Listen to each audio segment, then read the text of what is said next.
what's up? And welcome back to another episode of the You Want It? You Got It podcast. I'm Mr. Attitude.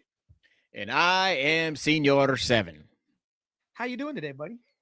Not bad. It's, it didn't snow today. Snowed yesterday. Didn't stick, but it still snowed. And it's still shitty. Yeah. It's a nice, warm 35 degrees outside today in Western New York, the city of good neighbors, Buffalo. And I am stoked to be here. On the podcast and living in Buffalo. So, yeah. And without any further ado, make sure we, not any more further ado. I like to say that word. Without any further ado, man. I don't know. But hey, before we go any further, make sure everybody you like and subscribe. And follow. So yeah. Follow. Who do we have today? We have 3 gents from Red Arrow Highway. Yeah, man. I'm really stoked to headed down the highway. I got nothing to lose at all. Gonna do it my way. Hey, man, keep your day job. Yeah. Well, when Judas Priest creeps inside, you just gotta let it out, man. I hear you. Well, sorry. But yeah, so we'll be talking with those gents here shortly, man. And they just released an album, and it's a very great album. I enjoyed it. It is, quite well. yeah. I've been spinning it. In the old ears, listening to it.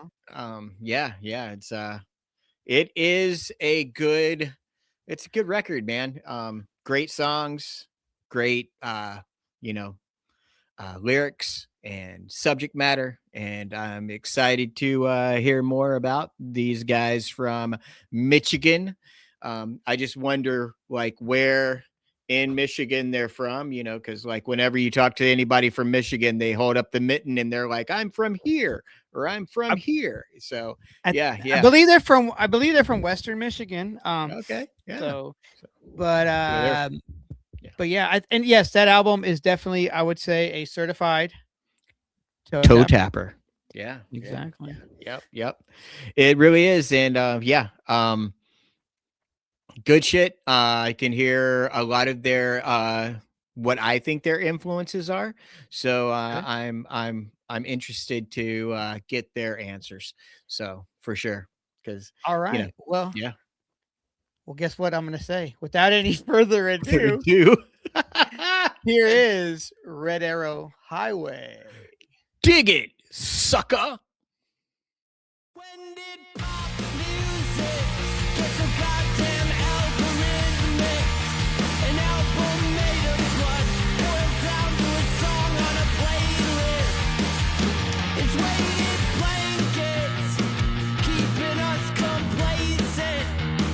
No point to patience, here's our resignation. Don't worry, we will wake up singing, we will wake up singing again. Don't worry, we will wake up singing, we will wake up singing again. If it's everything or nothing, we'll still be friends. Tell me this is not the end. It's not the end.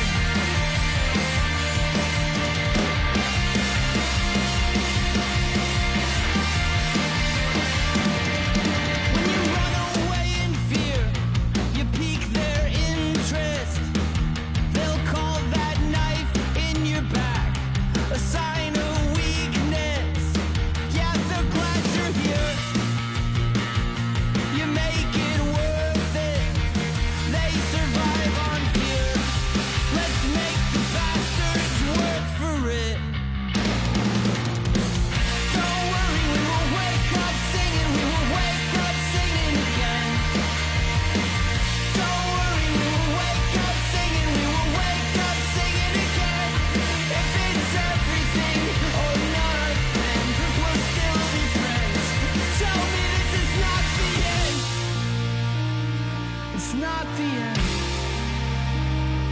It's not the end. It's not the end. To show your face in exchange for privacy, to be allotted freedom like it's fucking currency. If this is it, if it's all we got, let's make it work.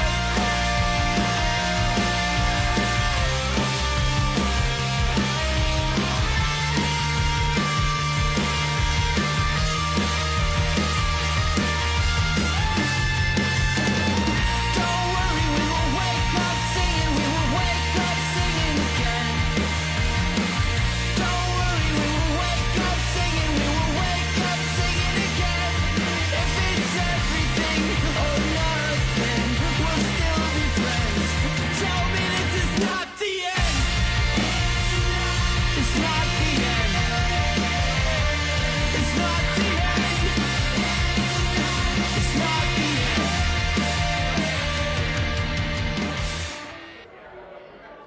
Worked really well. What's up? We got we got Justin, Nate, and Dave of Red Arrow Highway. What's up, dudes? Hi, How's it boys. going? How you doing? All right, Hey. welcome to the episode, guys. Thanks for joining us on this fine evening. Yeah. Yeah. Yeah. Thanks for having us. We're honored to be here. Oh, right on. Yeah. Hey, did you lie to them about who What? we were? No. Russ? What? Oh, because we're honored. I'm not gonna tell you what I told them. Okay? I mean, you guys have a podcast, so I just figure you have your shit together way more than we do. So Yeah, that's I'm true. honored. I'm like, hey, you guys actually are doing Yeah, something. I like to tackle this the We're same not- way I tackled my band, and Yeah. that was beer. No. Yeah. Well, our description in the podcast, in our headers, always it says two guys that shouldn't be let near podcasting equipment. So here we are. And here So, we yeah. are. Wait, how we figured this out? What Yeah. the fuck? I've got guys got set up. instructions right here, so Oh, nice. figure these out. What's number one? Yeah, yeah. Run. Yeah, be cool. Nice. Check. All right, so So- hold on. I'm going there, guys, because we kind of share something similar. Maybe you might want to claim it, but Michigan and Nashville kind of have like a person that we share, and he goes by the name of Ball with the Ball. Oh fuck. Robert Ritchie? Is that Kid Rock's name? That's his name. I'm sorry. But he actually has from my house to Nashville, I pass it every time I go to Nashville. He has a mini replica up on a hill of his White House. It's his Oh home that my looks God. just like the White House. I'm sorry about that, guys. I mean, Yeah, if any yeah, Sorry that we- from the state Nashville, was it's calling because him. of fucking Kid Rock. Yeah. Yeah. I Ball mean, with the I'm ball. glad that we got rid of some of our baggage, but I apologize that I had to come through to you guys. It's actually why Dave moved to this side of the state. Yeah. How much was it a thing? Because we're all we grew up on the west side of the state, so like the idea that Kid Rock's from ownership of Kid Rock being from Detroit? like is that I mean, it Is that depends something on was- what radio station you listen to? But it was But not honestly, a big deal. You have Eminem, you've got Motown, you got all that stuff coming from there. I mean, ICP. that cancels out one Kid Rock at least. Oh yeah, yeah. One, I mean, one yeah. Kid Rock. yeah, yeah. At least you guys Hitsville have more than cancels out one? all of that. I mean, yeah, yeah. Thank you for the Temptations. if we go Yeah. back far enough, Yeah. 100%. Yeah.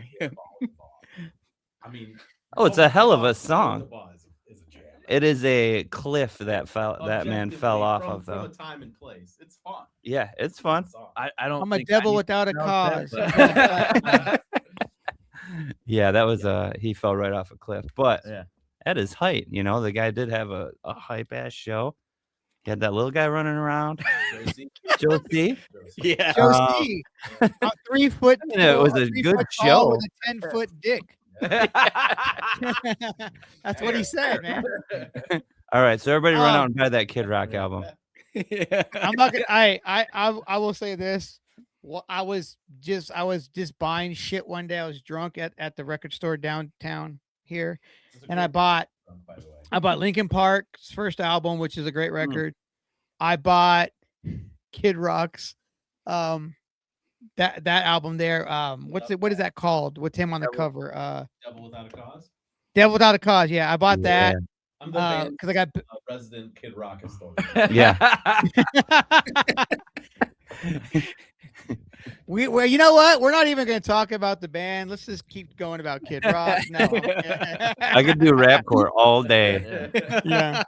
I mean, we have celebrities from the West Side too. Anthony Kiedis' dad tried to steal Nate's turntable. Yeah, that's true. I brought it to him to fix it, and he What? kept it for 2 years.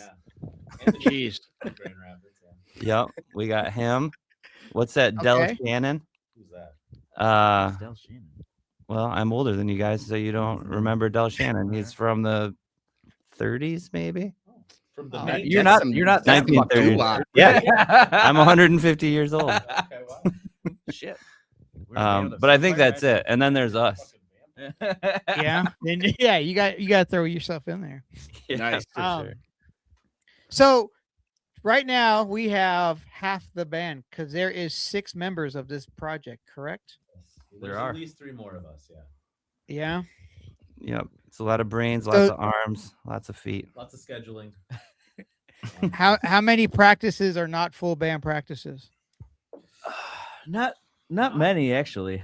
No. Yeah, generally, it'll be a situation where if somebody is not able to come, it's like, all right, we're just not going to do it. Yeah. Because it's like for us to kind of get together and like kind of run through things. It's a lot of us are running things on our own, but kind of getting together to rehearse is a kind of a different story, different practice altogether. But we've been trying to hold like a weekly, like just like standing day, like, all right, we're gonna do something Wednesday every week, whether 4 people are here, 3 people are here, or everybody's here.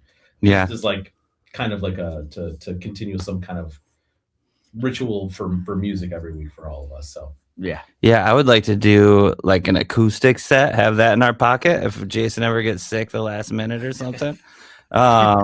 Maybe we just take photos of each other. I don't know. Or we just Do hang out. something, hang out and get drunk on a Wednesday. Yeah, like most I mean bands our age, usually practice consists of about 40% of the time running through the set, and then the rest of the time just hanging out and shooting the shit and drinking beers. Dude, It's an excuse Totally. to hang out. social event, really. Yeah, we got one guy that brings John brings different types of candy every week, so we get to He sit does. down and we talk about those for a really long time.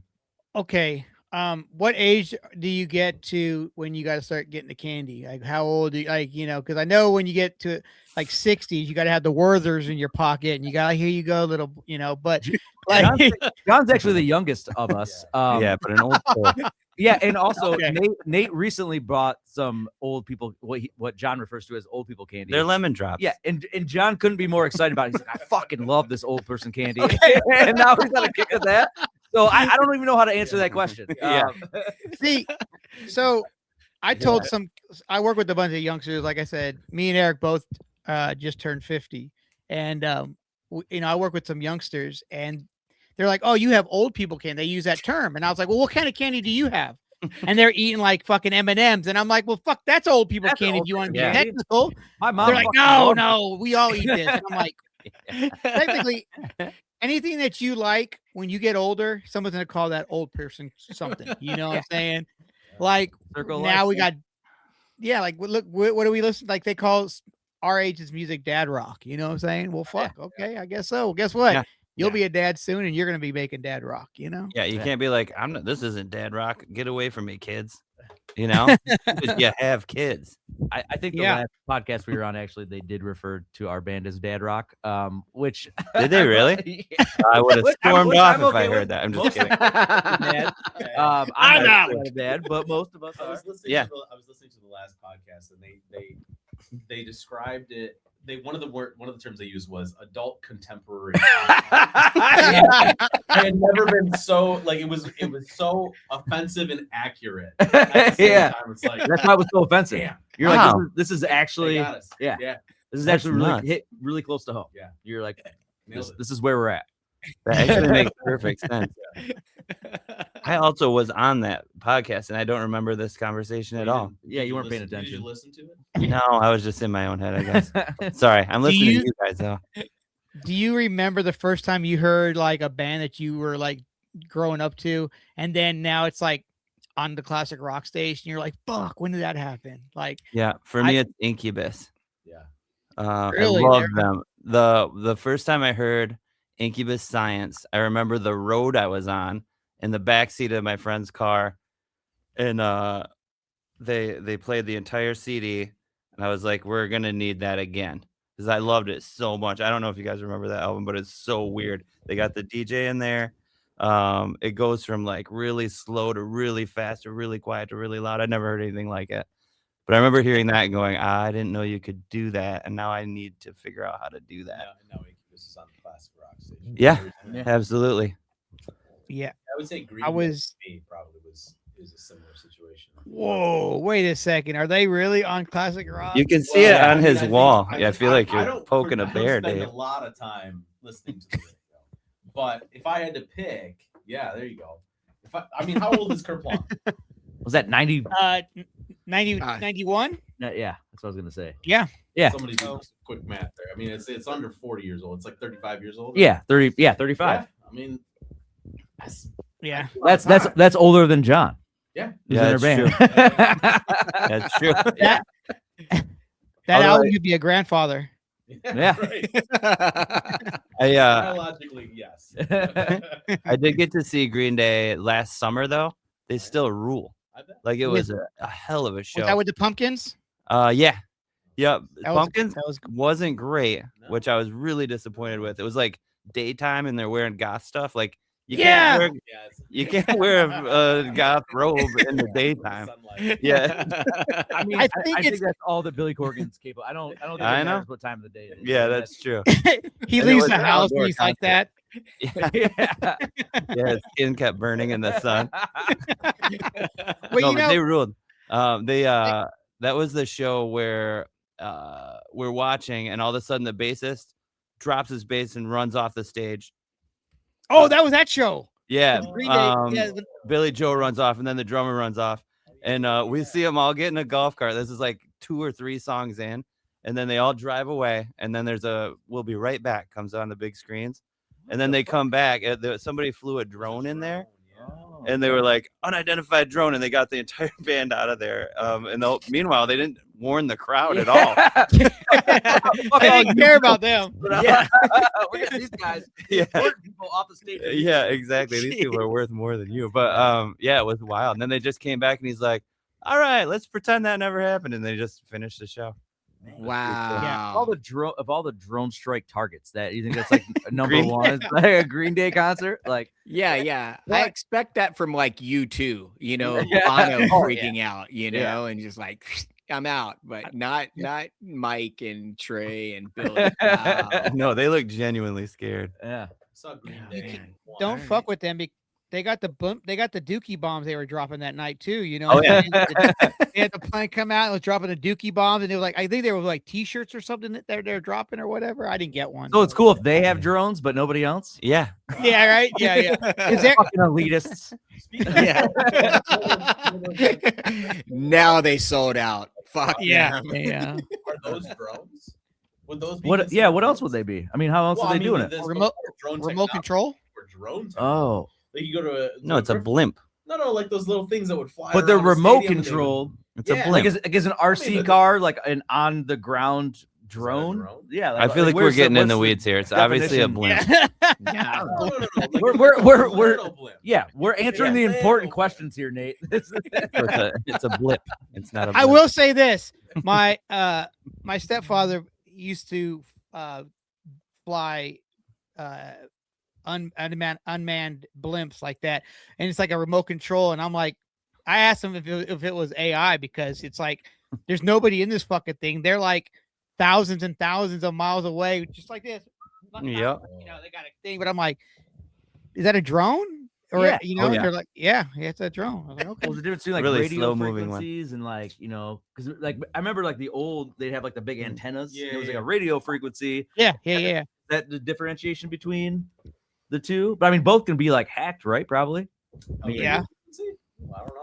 Can a radio frequency drone be hacked? I do. I feel like we got really off track. What are we talking about? Yeah. I knew that was gonna happen. You're lucky it's just us three. Hey man, that's okay. That's what. Hey, it's no different than me and Eric on a regular day. So Yeah. it's good, Yeah. you know. Pretending to work No, and you know- texting with this guy. So yeah. Yeah. I'm gonna say this real quick, and then we'll go on. Do y'all remember? Because obviously some of us are older here. Do you remember when you would get your cell phone? You would know you would get a call on your cell phone before it rang because of the TV. Yeah. You would see the TV go kick, kick, kick, kick, kick, and then your phone would ring. Yeah. I don't remember that. Fuck, That was you the don't? thing. I You have to I'm get the always- phone off of your amp because it would start doing the same thing. Yeah, and the amp would be like, Yeah. yeah. Yeah. Actually, I do remember. Yeah, the old Nextels and shit would do that. They'd like start. Yeah. Stuff would start. Yeah. You know, it Fucking still poltergeist. happens to me. I have a when we play live, I have a wireless setup so I can hear myself singing. And if I forget and leave my phone in my pocket, if anybody texts or anything is going on with my phone, it'll go screech. It makes this crazy noise in my ear. I thought it was broken at first, but then somebody's like, "You just can't have a phone by it." I mean, I think that constitutes it being broken still. But Yeah, well, now I just leave my phone down. But if I get too close to the front row, sometimes because there's so many people out there. But if somebody has their phone too close, it'll do it. So I got to be careful, or just rip them out of my ear. So you have like the no phones policy, just like a perfect Yeah, just to circle and protect my ears. Yeah, that's cool. Man, you guys are, like I said, you guys are 6 dudes. Your group chat must be wild. oh It's man, pretty intense. we actually had to convert to a Discord channel as opposed to actual text. Yeah. Yeah, one of us doesn't have an iPhone. Oh, Ah. Ah, It who is ruined it? everything. God, you got that fucking green message, man. Yeah. God We damn couldn't it. handle it. Come Well, on. half of us don't pay attention, so we'll be talking about we'll like make a decision as a band, and then somebody will jump in. I'm not naming names here, but Nate will jump in and be like, "Hey, Oh what my what God. did we talk about last week? Or like, what did we talk about 15 minutes ago?" Yeah. And so now the Well, it's Discord so allows us buried. to search it. And so you can Yeah. search for things. Doesn't prevent us from still asking the same questions. I'm guilty of it too. But like, Yeah. what was that decision? It's just I don't want to scroll up. Yeah, it can get pretty muddy pretty quick. I was looking at it today, and you guys started going on something about stream trackers, and I was like, I'm just gonna not read that. I don't have any interest in that. Mute. Yeah. I do think it's a bad idea, by the way. We were talking about, we've just put out an album and we're trying to, like, you can look at all the math behind it now, like how many streams are coming from the UK, how many are coming from America, like how are they male or female or undecided or whatever. It's like you can pick it apart so much, but we were talking about a site that puts it all together where you can see Spotify and Apple Music and all the things. Yeah. And I was like, yeah, that probably exists already. And it turns out it does. Yeah. So we don't have to invent it now. Nice. Which is good. Well, anyway, that's all that was about. And now Dave's caught up. Dave's Dave's caught up on the a group lot of chat. fucking work on this. so you guys said you guys just put out a new album, and you did put out a new album. We did. Be Someone Better. Mhm. What went into writing this record, man? Like, when did y'all start jamming together to get this album where it's at? So I can probably Yeah, take yeah. that. So I'm we actually gonna use the bathroom. Oh, you go right damn. ahead. Yeah. you want to grab me a beer on your way Yeah, back? yeah, yeah. Okay, cool. Okay. Hey, can you grab me one too? Yeah. We'll put it in the mail. So this is always a weird topic, but we write, and I'm gonna go probably a long way around this, but to answer your question, like we write music a little bit differently. Like this project started with Nate and I. Really, it was happened during COVID. Our first record came out, and it was just a response to being completely isolated. We had been in a band before, and it just kind of fizzled out because you couldn't leave the house and other Randy. reasons. In Randy. But so for the I got to a point where I'm like, I can't take this. I need some sort of outlet. And so I'm like, I'm gonna try to figure out if I can just start writing music myself. Like I'll get GarageBand and like an interface and see about how to start writing songs. So it just became a thing, like on a Friday night, is just crack a beer and start writing some stuff. And it was interesting because very freeing because I'm like, no one's ever gonna hear this. Like, I can put like 7 guitar parts, and I had like a little MIDI controller. I'm like, I'm gonna put fucking orchestra pieces on here and use a piano, like do all this. And I'm like, it's fine. Like, no one's ever gonna hear it. We're never gonna have to play it. I sent some stuff to Nate, and Nate was like, this is pretty good. Like, and then he sent me back some vocal tracks over it. And then from there, it was kind of then, we'd go back and forth, like messing with the arrangement. And then from there, we started writing actual songs, and they'd come together as fully realized songs. We had about 10 songs done. We just said, let's put this out on a record. And, it was just us two. We didn't plan on ever playing it live. That was the intent, is just, let's get it out there because we liked like a recording project. Yeah. And then we had friends, Dave specifically, who was like, man, I really like how this record turned out. He had just moved back from the east side of the state to Grand Rapids. Got away from Kid Rock. Just got away from Kid Rock. God bless him. Yeah. He was a Kid Rock refugee, and he moved back here, and he was like, we should start playing this stuff live. And I'm like, well, shit, like I never expect that. There's like, we'd have to at least like 3 guitar players, and we'd have to have someone playing keys, and thinking that would never be realistic. And turns out our friends were like, yeah, I'm actually into that. So we got some people together and started playing it live, like learn the songs and start playing some shows.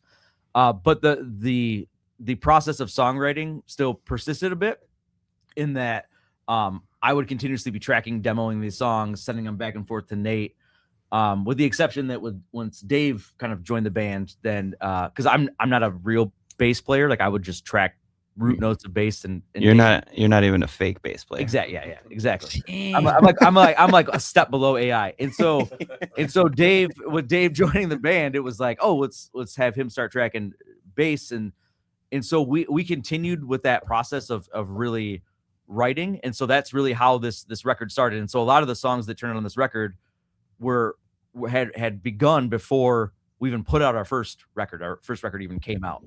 So it's, months. And I would say, I don't even know what the first song we wrote on this record would be.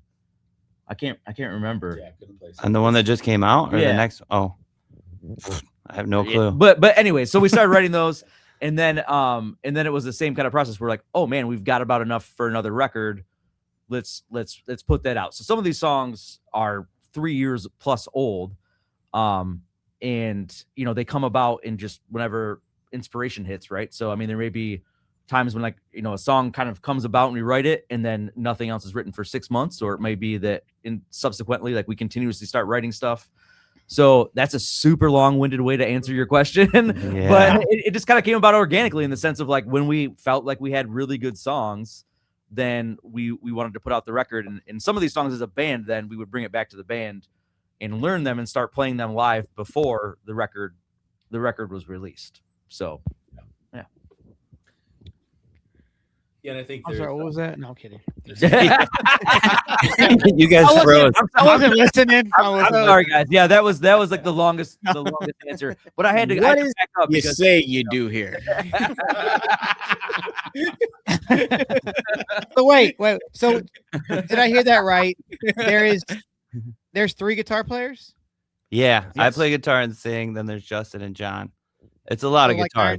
like Iron Maiden?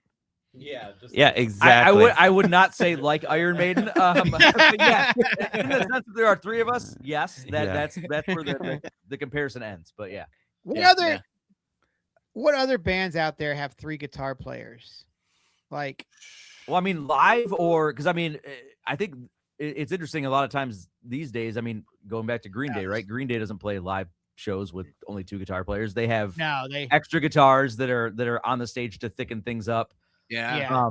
And I think that's a lot of what, in my mind, I wanted to kind of replicate, is just these big choruses. So I mean, the reality is like Nate is mostly coming in during like choruses or like intros, and so it's really just to add that beefiness to things. And I think a lot of bands do that live, whether people realize it or not. But it's just having that sonic spectrum just to make those choruses like. Oh yeah, for sure. Yeah. Yeah. I remember seeing Alkaline Trio had just came out with Crimson, And I mean, the production on that fucking record is fucking phenomenal if you're an Alkaline Trio fan. Oh, absolutely. And yeah, I remember like we drove down to Atlanta to see the show because they didn't play fucking Nashville. And I was like, when did they become a 4-piece? You know, because they had that second guitar player up on stage just to, you know, match, you know, those songs that they had just released. You know, you got to have, you know, that wall of sound, so to speak, that you can't get from just like a trio. Yeah. In their defense, their name is Alkaline Trio. So they're kind of fucked in the sense of like, hey, we're gonna add this other guitar player to be in our band. Yeah. You know, but I mean, shit. I mean, you see, like, you know, like MXPX is doing that now. I mean, I want to say, you know, I think like Green Day, they finally started bringing, you know, homie from Pinhead Gunpowder out on stage, and you know, he became, you know, just like an everyday, you know, live member of the band. And then the, you know, MXPX, you know, they have the, you know, second guitar player on stage now. So oh, if you listen to the records, there's always gonna be 2 guitar parts, right? I mean, like, you can tell, like, recorded outside of just like the thickness of maybe doubling guitars, right? It's like there are octave 2 pedal or something. Yeah, there are at least 2 or 3 guitar parts. For sure. But yeah, I mean, with you guys adding the piano player, you know, I mean, because, you know, a lot of records, you know, you listen to and it's like got piano on it, but then when you go see the band, there's no piano. You know, you notice it missing. Yeah, but you're listening for it, you know. It's like, especially if you're a huge fan of the band. So right. Yeah, that's fucking rad that you guys got the live keys on stage for sure. For the songs that we released, the Be Someone Better, there's a lot of bits in there that do hinge on keys, even the album before. So it was like when I was starting to like bug Justin, like, hey, we should make this like an actual band. He's like, well, it's kind of non-negotiable. We need to do keys. It's like, we can find somebody to play keys, and it was like, so we had some friends, like Matty decided, like, and I don't even know that, like, he was just like, like I can do this. Yeah, I don't think Matty had ever really played keys in any shape or form before this. But they were they applied themselves, and they honestly, it's really great. It's been a really fun. I've not ever been in a band with a keyboard player. Yeah, it's very fun. Yeah, neither have I. And having those like, because I mean, there's some parts that stand up as Dave alluded to, like where it's very clear, like it'll break apart and there's a synth that kind of becomes the lead, or there's like piano parts that really lead the song, but there's a lot that would be thin without it, like where there's organs behind there that just really thicken up the sound, and they're playing in a different octave, and it kind of fills that sonic sphere. I don't even know how to fucking what I'm trying to say here. Dynamic range. That's a better way to say it and easier to say. But where it's kind of like you wouldn't necessarily like you would miss it if it was gone, but someone might not pick it out if they don't necessarily have the ear for it. Yeah. Plus, in between songs, Matty will play that Linkin Park song. It's like, it's nice. Dude, that's rad. And everybody gets stoked, and they're like, and then we're like, we're not actually doing it. Yeah, that's rad, man. You're setting unrealistic expectations, Matty. You could do that with a lot of fucking songs. Be like, oh shit, and then they'd be like, no. Just kidding. It's our song. Yeah. It's like you're Rickrolling them, but you're not. Yeah. I mean, we kind of are, but Lincoln rolling them. Lincoln rolling them. Lincoln roll. Lincoln log. Yes. Damn it. They're being Lincoln log. That's the sushi roll I had last night. The Lincoln roll.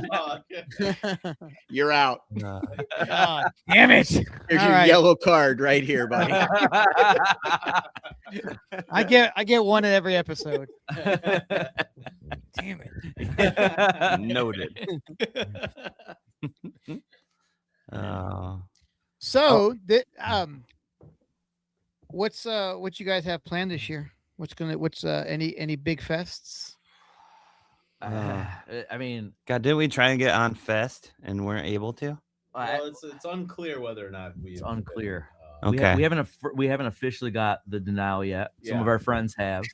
Okay, so maybe we haven't got there have been some denials Yes, And we have not gotten a denial. yeah. Ah. I mean, I don't Okay. know what that means that we're gonna. Well, we may get denied. but- Yeah. Okay. Did you check your spam folder? We applied to Fooza Fest too. I know, Yeah, and Fooza. that we got denied for. Fuck. So it's Mhm. like not without lack of no festivals or any bigger things planned right now, but probably not without lack of trying. Maybe. Yeah, Yeah. we're playing the next 2 months. We have at least one show in Grand Rapids.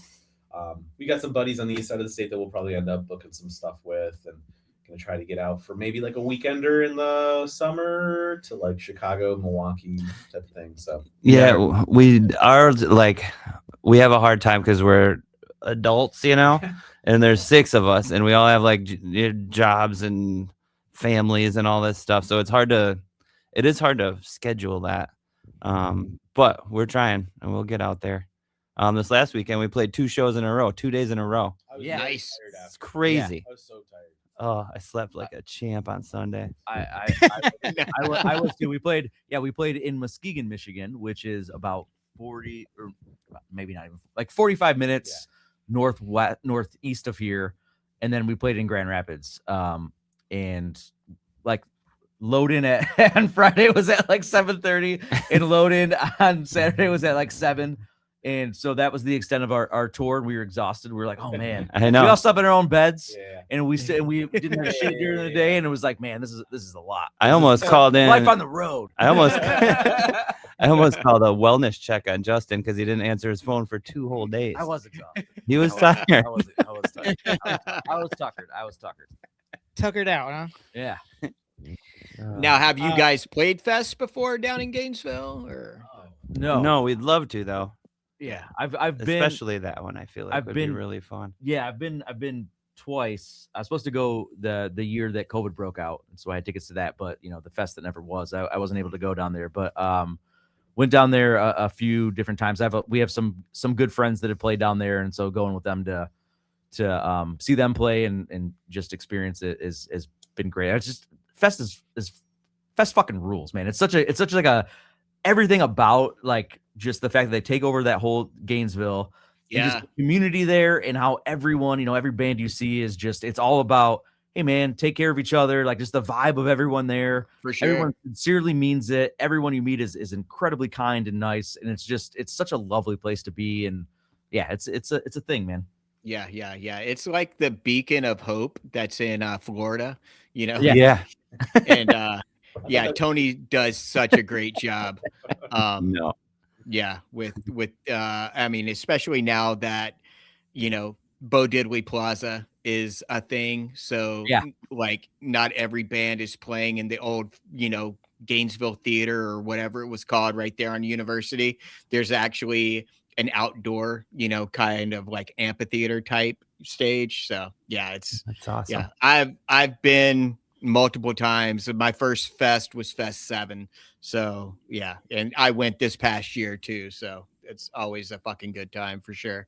Hell yeah. I talked about this in we recently did an article on New Noise where they asked us to talk about like some of the songs that inspired the record and inspire us to make music.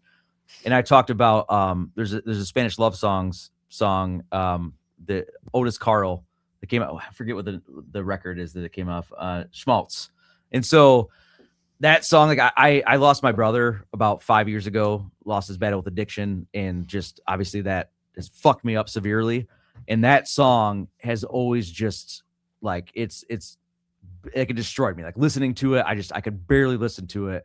Because as they talk about, like I don't think I can get really into it too much, but that song is always that song has been tough for me to listen to. And I think it was Fest 18. I was there, and I got separated from a lot of my friends to go see them, so I'm like in the middle of the crowd, and they played that song, and it was just I like lost it. So I'm like sobbing uncontrollably, like singing the words, and just like could not help it. And all of these strangers, everyone around me was just like, hey man, like, is everything okay? Like, and everyone just like checking on me and just like, people that had no idea who I was. And the catharsis that I got out of that, of just like that being like, everything's going to be okay. And just being able to like, let that out and then feel that, I'm not alone in that. is just, I mean, I'll never forget that. And that's something like to me that describes how Fest is, right? These people didn't know who the fuck I was. They're like, oh, who's this guy just fucking losing his shit in the middle, shoulder to shoulder, like we're all spilling beer everywhere. And everyone was just like, oh, this person needs a hug. And everyone just responded immediately. And that to me sums up the community at Fest and why it's such a beautiful, beautiful thing. Yeah, 100%, man. Yeah. I mean, it was actually, I mean, it was terrible for other reasons, but yeah, but it was also, yeah, it was after walking away from that. And like, once I got kind of over it and was able to kind of catch a breath, I was like, man, that is. I will say, we saw Dashboard Confessionals once and both cried while we were watching that. And I don't know if you've cried at any other, and do I cry? Any other concerts? I don't think I have. I cry a lot of other concerts. Do you really? Yeah. I mean, be like, emotional, like this. Yeah, I mean, that's true. That's what music does that other things can't, right? Is that you hear something and it brings back the emotions, it brings back the memories from the songs you heard. It can make you feel things that other mediums can't. And that's true. I can't even and also fucking Dashboard Confessional. Come on. Oh, dude, 100%. Yeah. I mean, shit. The whole point of that shit is to just make you cry about it. Yeah. Absolutely. They do a good job. Thanks, Chris Carraba. Yeah. I want to say, did you? talking like going back to Fest. I think it was the year that Fest was canceled, and then it came back. Frank Turner played, and we were down there for that one, and he played The Way I Used to Be. And I don't know if you're familiar with that song, but I mean, it's a fucking heartfelt song. And my wife is there with me, and I'm singing and like swaying, and it's just like tears rolling down because it's such a heartfelt fucking song. So yeah. What's that song off? Is it self-titled with the Long Live the Queen? About his friend, I think that passed from cancer. Yeah, I think so. Yeah, dude. That fucking so good. That I've cried at seeing that song live too, because that's a beautiful goddamn song. And yeah. Frank's really good at that, man. Oh man, for sure. It's so good. Cool. Can we talk about something that's not about being sad? Yeah, let's say. God damn it, Eric. My bad. You always do that, Eric. My bad, man. I wear my heart on my sleeve, man. That's right. We all do, though. It's okay. It is true, though. Like you say, that you hear a song, it takes you back to a memory. You know, like I live every time I hear the Pretty Hate Machine from Nine Inch Nails, that whole record. It's like it takes me back to the summer of like '94. You know, because I mean, that got a lot of rotation in the cars when we would go out to all the different skate spots and shit. But I can hear a certain song and just remember the backseat of the car and exactly where we were and what was going on in the car. It's just like, but those memories with music stick with you. Like you said, music just brings out something else that these other ones can't. Like I can watch a movie and I'm like, okay, it's a movie, but I hear a song. It's just like, it brings back a different emotional memory. Yeah. And it's just like right back. Four of us could listen to the same song and we all have four different, you know, like, wow, we'll interpret that song differently. You know, that's another cool thing about music is everybody, once you record like this album, for instance, once you release it into the wild, everybody has their interpretation now of what those songs are and what they mean by reading the lyrics. And it's like, it could be totally something different than what you had wrote about, you know? And that's one thing I can't write shit for music. So I just appreciate anybody that can write good music, you know? I could write some fucking high school love story song. That's about it. Like I might as well start me a pop punk band, right? Yeah. There's nothing wrong with that, man. There's nothing wrong with that. I mean, because you can't be singing these like, you can't be in like a hardcore band singing about fucking, you know, bubblegum pop, you know, like, I mean, I guess you could. You could, but people wouldn't like They'd be that. like, what the fuck is this shit? Like, if I this is kind of weird because I'm saying it about ourselves, but it's not me writing it, so I think it's fine. I feel like Nate, you actually do that.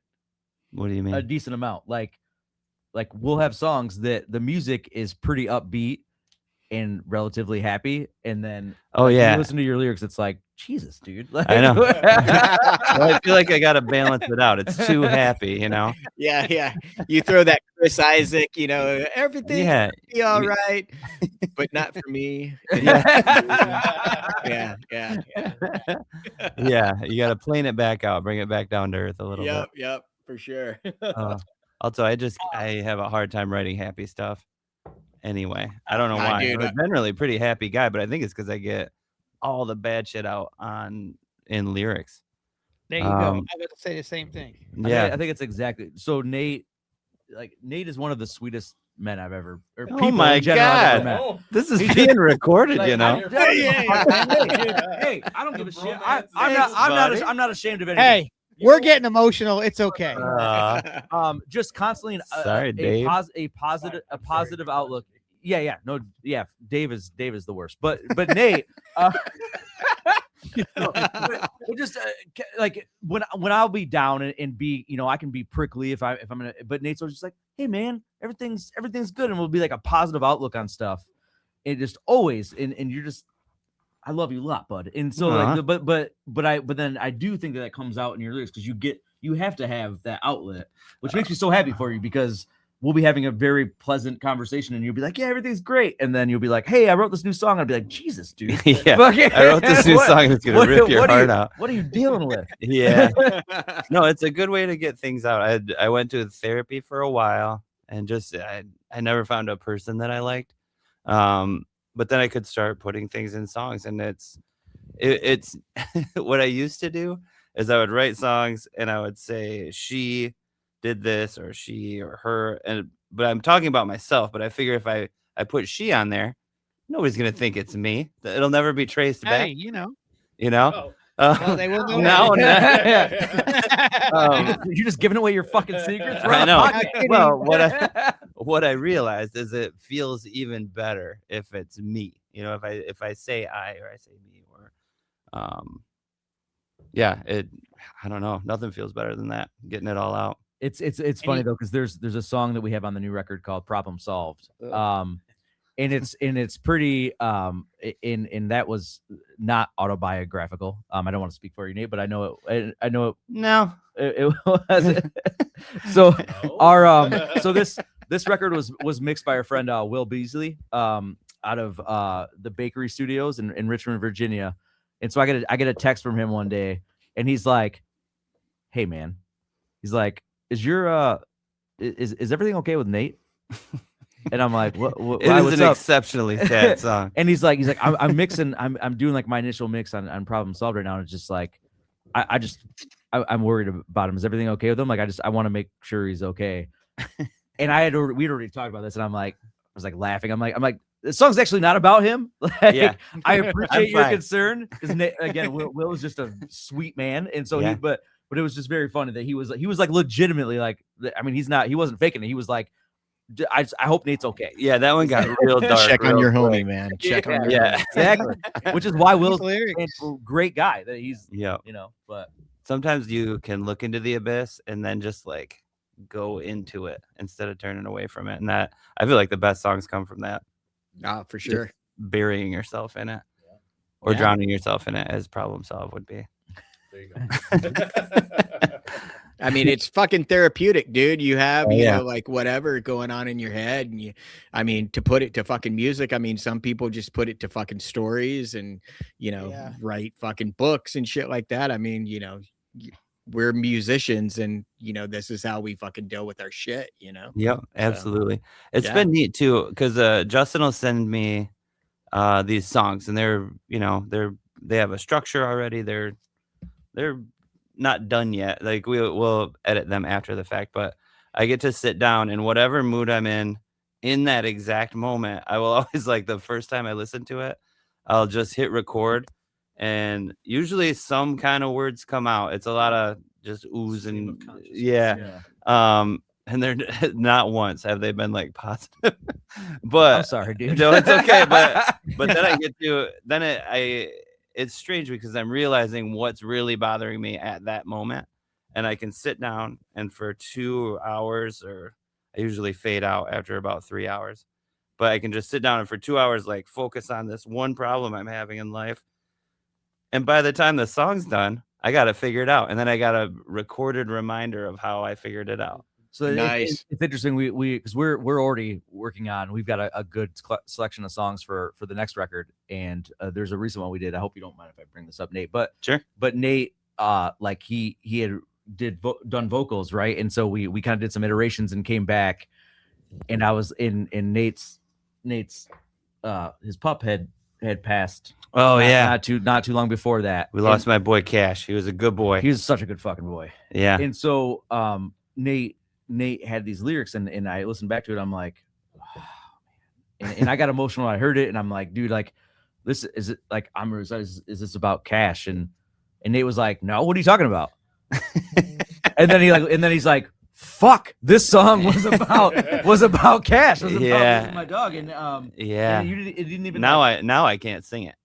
Is the thing. Sorry, but I was dealing with that, but then I just started writing this song about loss, and yeah, it turns out it was about my boy. To me, it was apparent. Like right when I heard it, I'm like, yeah, man, poor Nate. Sometimes I just yeah, I don't even know. I felt so terrible, and I knew right away that's what you're trying to like manifest through this or deal with, and it's just interesting because like you didn't even recognize it until I said it. You're like, fuck. Yeah, sometimes I don't even know.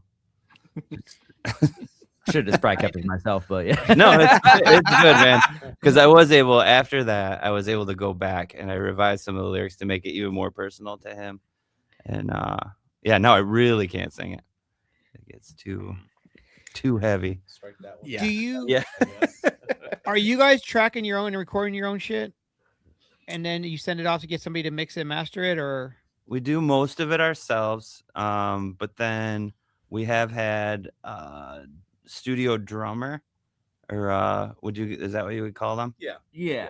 Okay. So because A session drummer. Session drummer. Because essentially, like, again, starting with COVID, I'm writing the songs, kind of fully conceptualizing them with just MIDI drums, and I'll program it in, based on what I'm hearing on the drums. I can't play drums, but I'll do that, and then we'll have all of the raw tracks, and then Nate will record vocals his on his own, and then Dave will record his bass on his own, and then we just send again to Will Beasley over at the Bakery Studios in Richmond.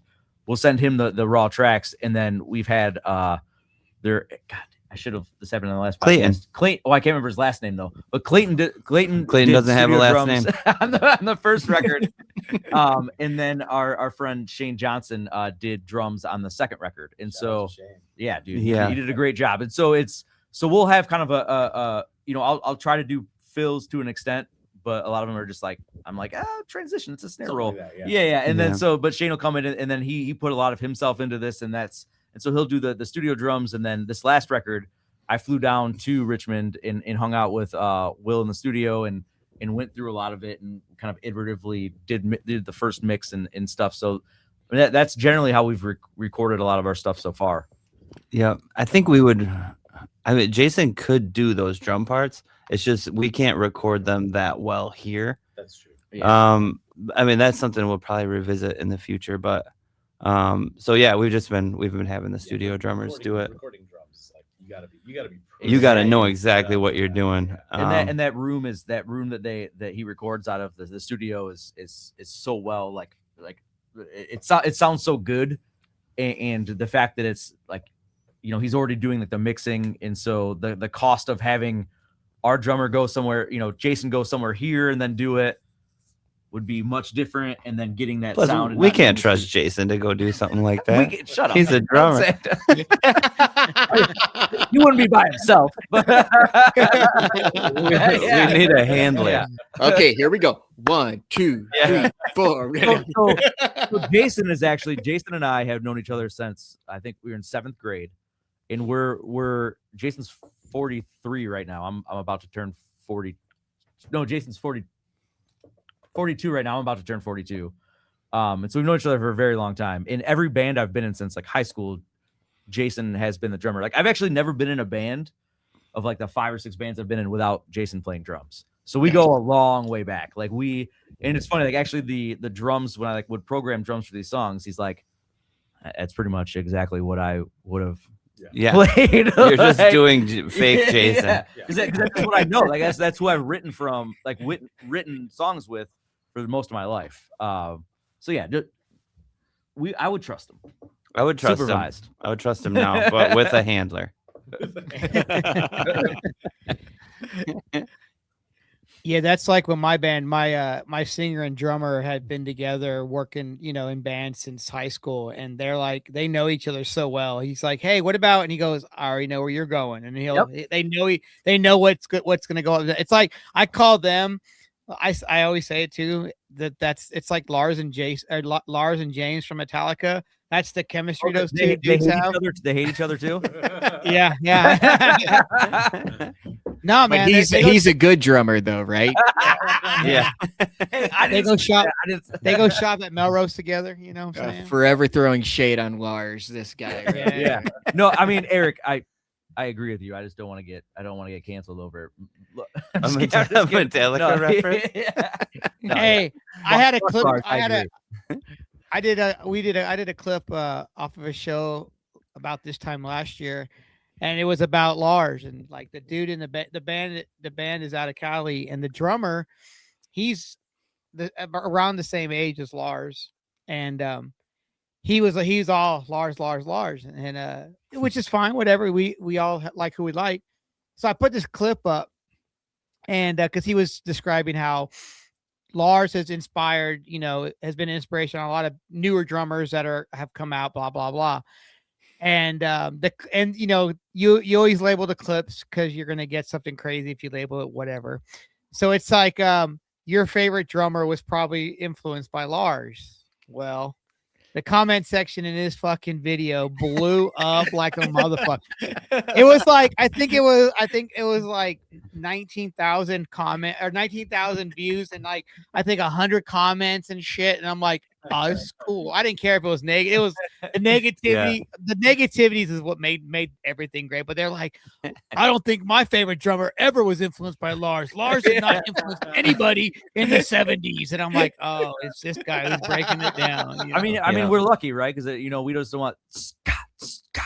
Yeah. Everything like Yeah. yeah.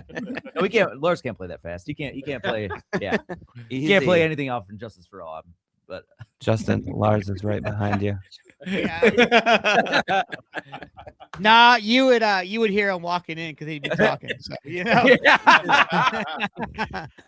it's like one of the drummers that doesn't stop to talk.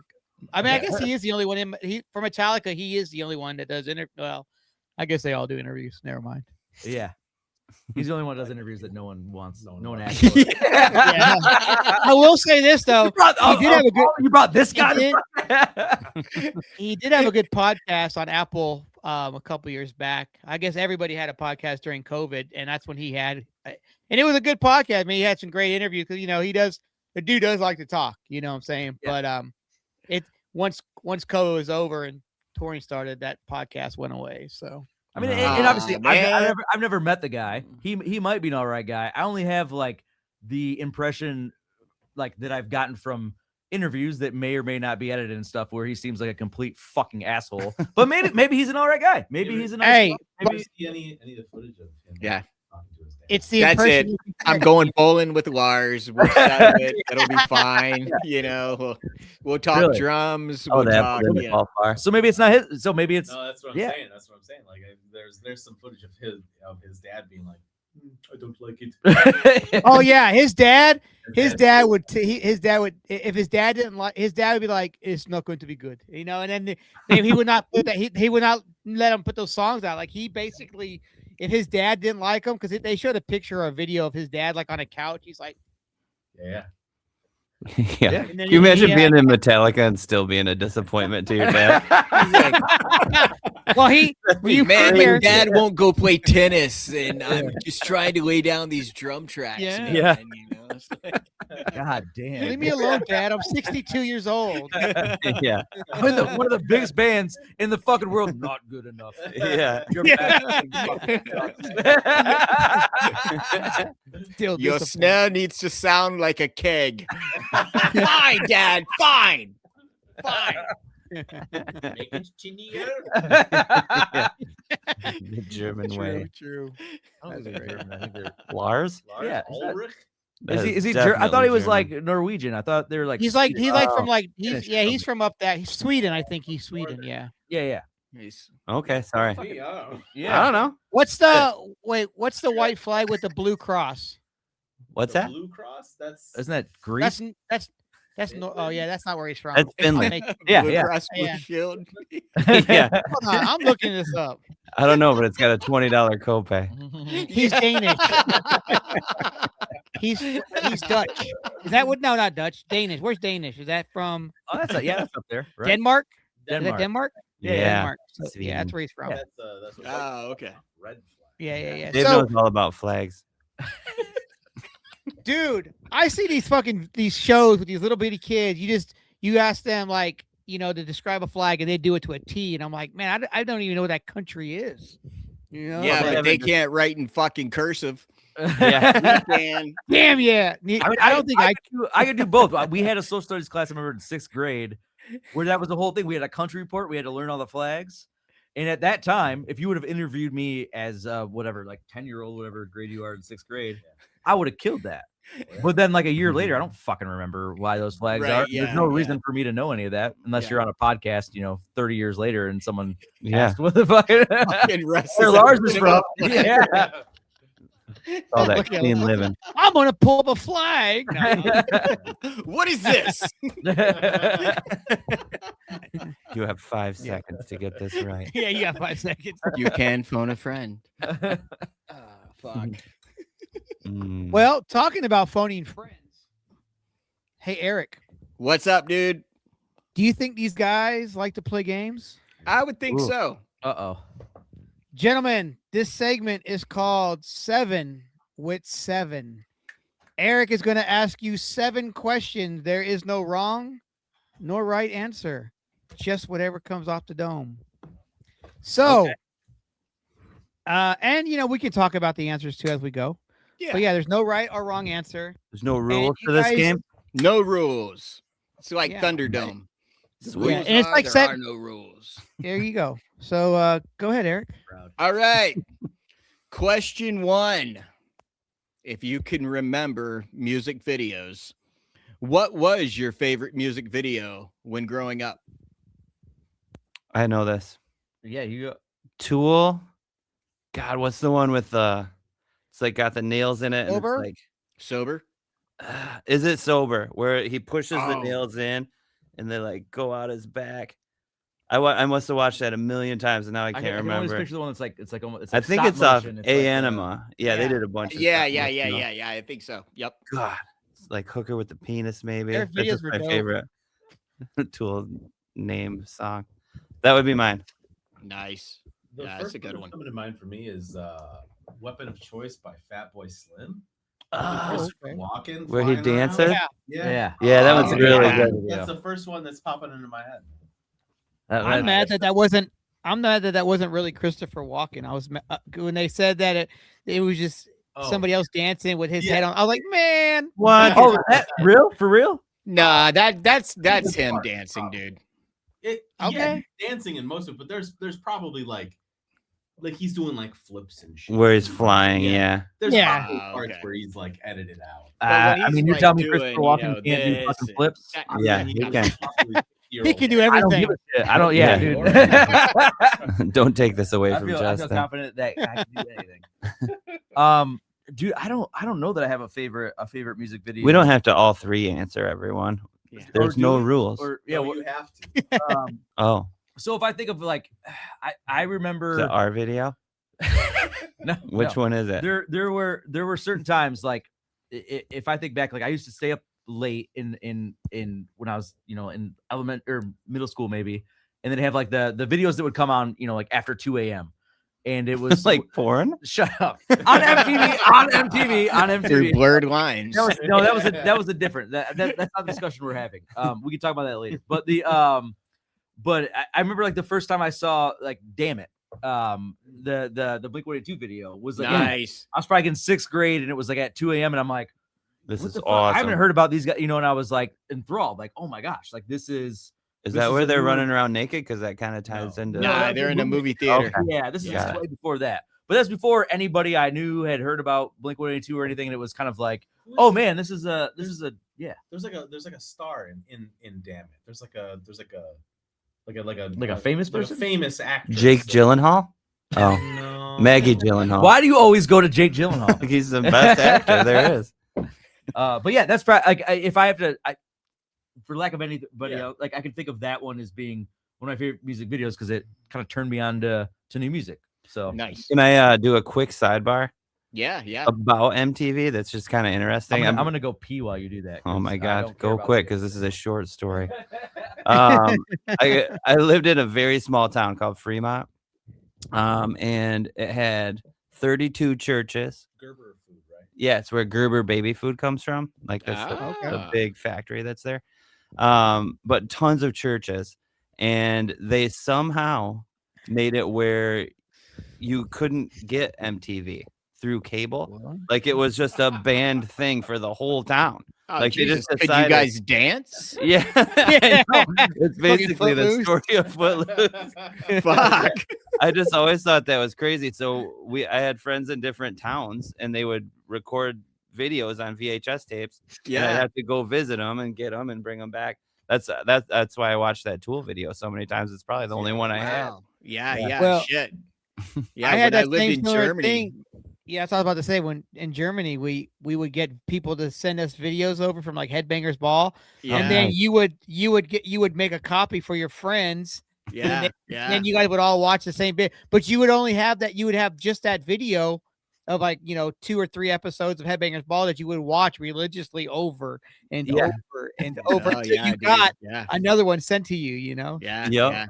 yeah. That's how you get it stuck in your head, though. I'll tell you that. Yeah, Yep. yeah. I remember So- getting when we were over in Germany. I was like, a Theater of Pain had came out by Motley Crue, and the video for fucking Home Sweet Home. That was like, fuck yeah, dude. I can't wait to get back to the States. Yeah, yeah. Wait, hang on. Why are you both? What's the Germany connection? My dad was Well- stationed over there. Okay. My Yeah, dad both was of our parents were in the military. Yeah, So did you guys both know each other in Germany? No. No, We no. we met. But- in- But we were there around the same time, and it's the same kind of thing happened around there because they only had in Germany at that time had one channel, and it was called the Armed Forces Network.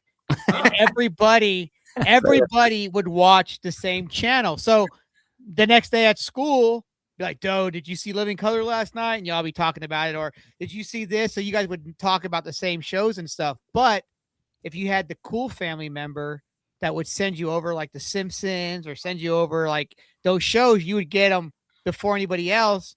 And then you knew if you were a cool kid because you would actually they would let you borrow the tape of the new Oh Simpsons. yeah. I never got the tape.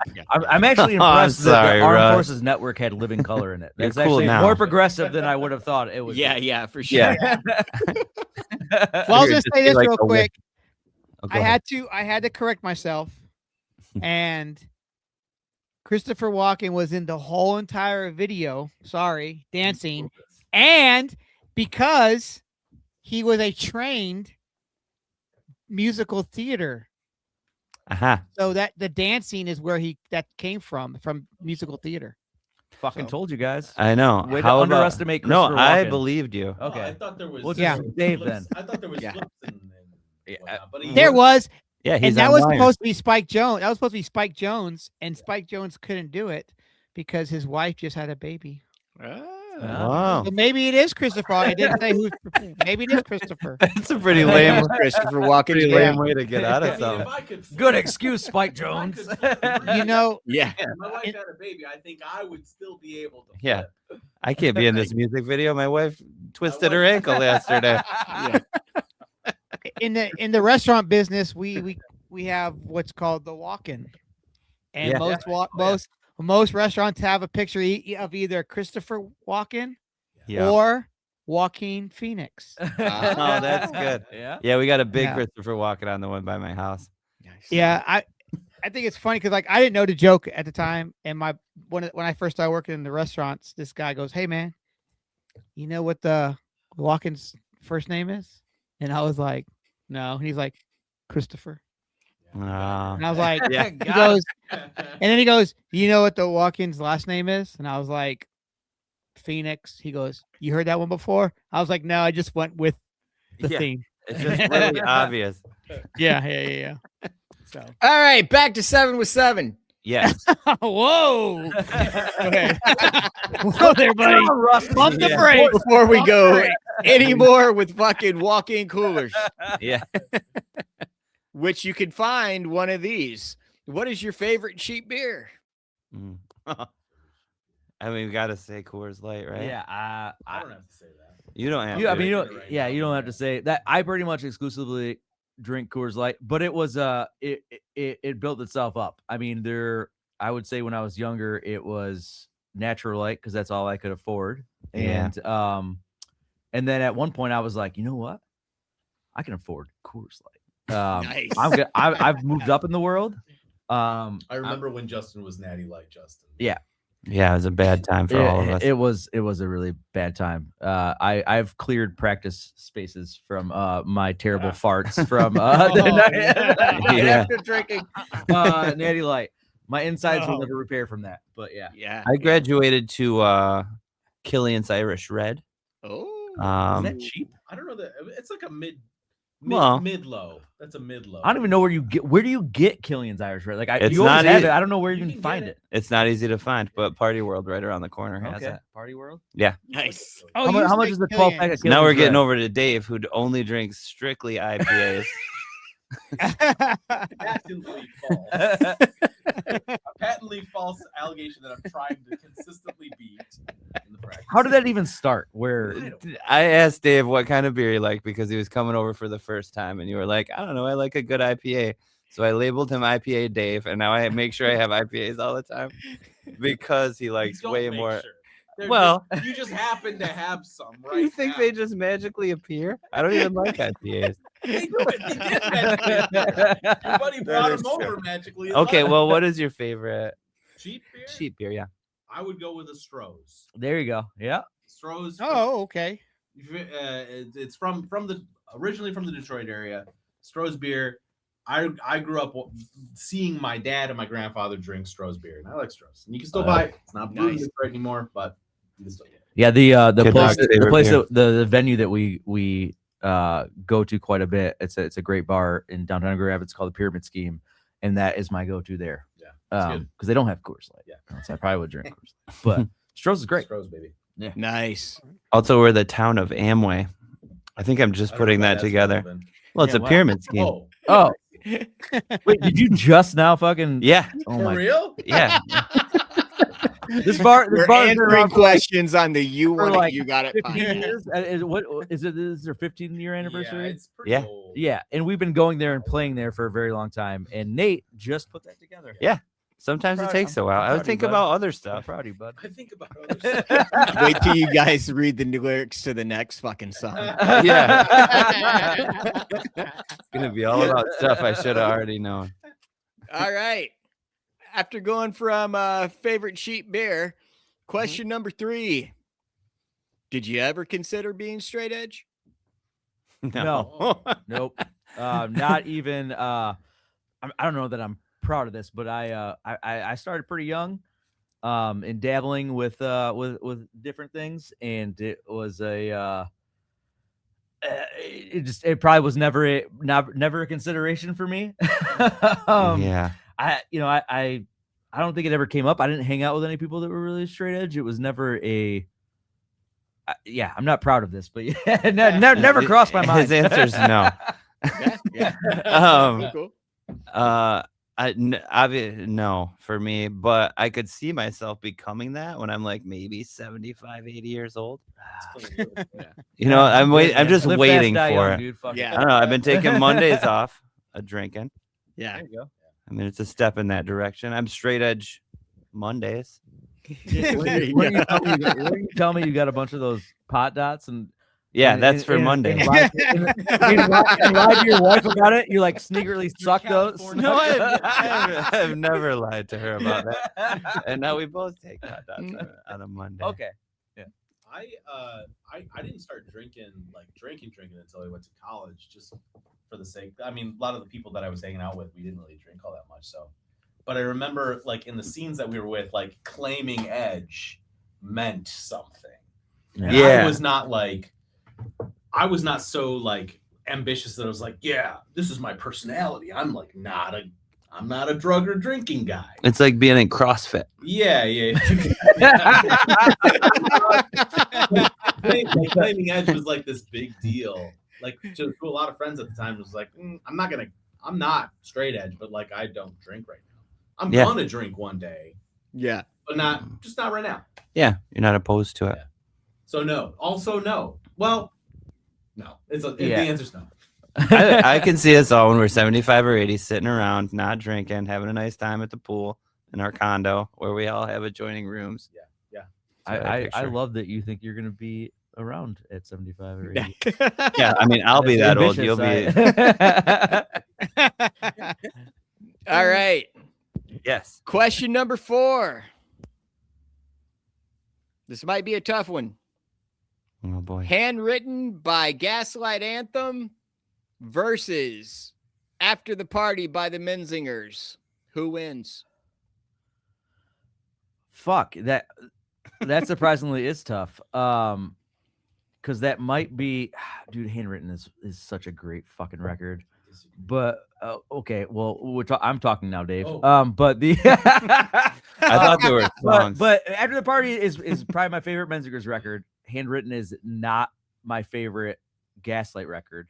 Okay. So I would probably have to go with After the Party in that specific matchup. I don't know why you're making me choose here. This just seems cruel for like they're both fucking great albums. Yeah, because I almost went American Slang versus After the Party. I might but say I American thought Slang Handwritten would be a little tougher. Yeah.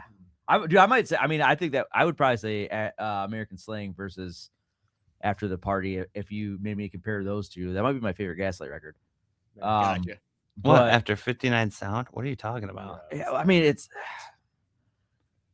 okay. Well, That's like his Yeah. opinion. anyway, yeah, I know. yeah. Well, I'm taking Opinion- 59 Sound. opinion's better. I'm taking 59 Sound over both of those. Nice. All right. But So, that's now, my now answer. you guys though. go. I took up. There's no rules, you guys. Oh, Dave. there's no Dave. rules. Yeah, Dave. Personally, I've not listened to After the Party. Oh, Wait, really? Yeah, no. I like the Menzingers, and You should listen to that record. On the Impossible It's Path, really I think good. was like a great record that was like a great period of my life and good memories and stuff. And I saw the Menzingers at Max Bar. Yeah, we went. That yeah. was fucking. That was a rad. great. That was a great so night. good. That's such a great That fucking was show. Yeah, good. Max Yeah. Bar's a really small venue. Yeah, it's in But, Lansing. Is this? I don't know if it's still open, but No, well, they kind of closed and reopened. It's not the same. that was a great night. Anyway, but like Handwritten, I don't know. That's kind of where they fell off for me. For me, Gaslight. I hope Gaslight's not. So listening to Dave's this. like all of it. Both of these records are garbage, is what he's saying. Well, okay. I guess I might take my chance on After the Party. It's a dude. It's a Instead of- great. It's a great Well, fucking record. then, you know, How Is that the- have you I not trust listened to you. it? I trust We're you. gonna hang out sometime next week, and we're gonna sit down and listen to that record. Dude, I'm just go- no, listen no, to Lookers I'm not over gonna and punish over you. I'm again. gonna enlighten you because you're like you're welcome already. You can tell me in advance. You're welcome. It's a goddamn. It's a good record. All right, we can move on. But is that the one that has "I Don't Want to Be an Asshole" on it anymore? No, that's the one before. Nah, that. that's Rented Okay. World. Never mind. I would pick Yeah. the Gaslight. Sorry. You see the fucking guys right. I'm in a band with? Yeah. Ask me a Bjork compared to Bjork albums. Yeah. I got an opinion on that. All right. If you guys don't already have one, what would you want your intro song to be as you guys are taking the stage?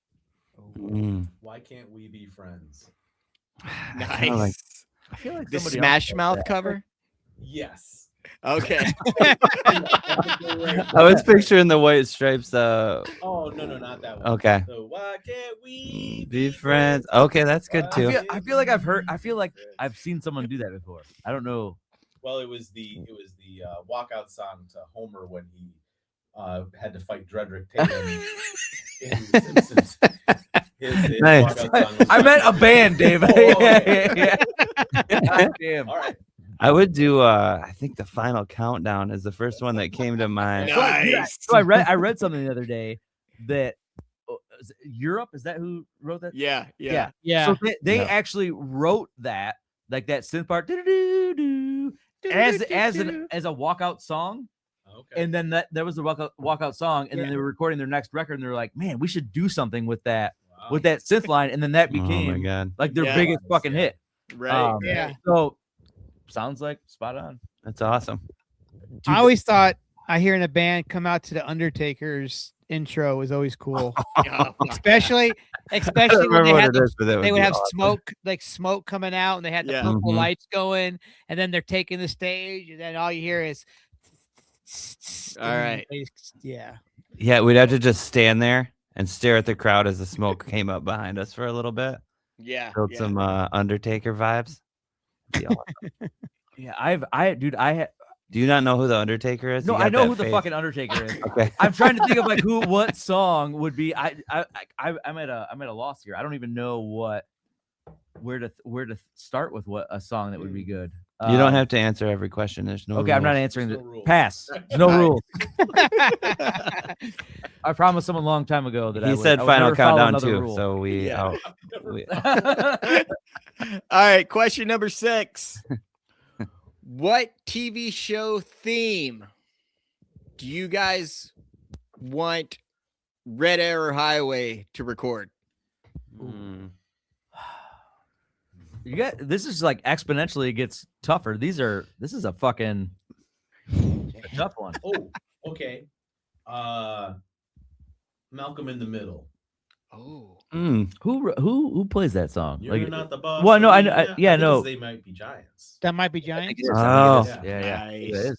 I'm going with That's Dave's. right. That's a really good one. Yeah. God, there's also Dave's right. Let's just let's all go with Dave. Nice. Yeah. and now we actually are gonna do it. So can you Yeah, actually I- delete this part of Yes, the podcast so no, nobody? baby. Yeah, I don't want Yeah, anybody to I feel steal like, it. I feel like we have to do it now. Yes, Jack. Oh, man. All right, cool. So when you guys record it, we'll debut it live on the You Want It, You Got It podcast. Hell yeah. There you go. That's Yeah, great. got the exclusive. All right. All right. And my final question for you fellas. You guys could do a world tour with one band, past or present. Oh, One band. Who would you want that band to be? God. Opening for, yes. I'm thinking opening for this band. No, they'd be opening for us in this I scenario. don't like it. I mean, so I think about.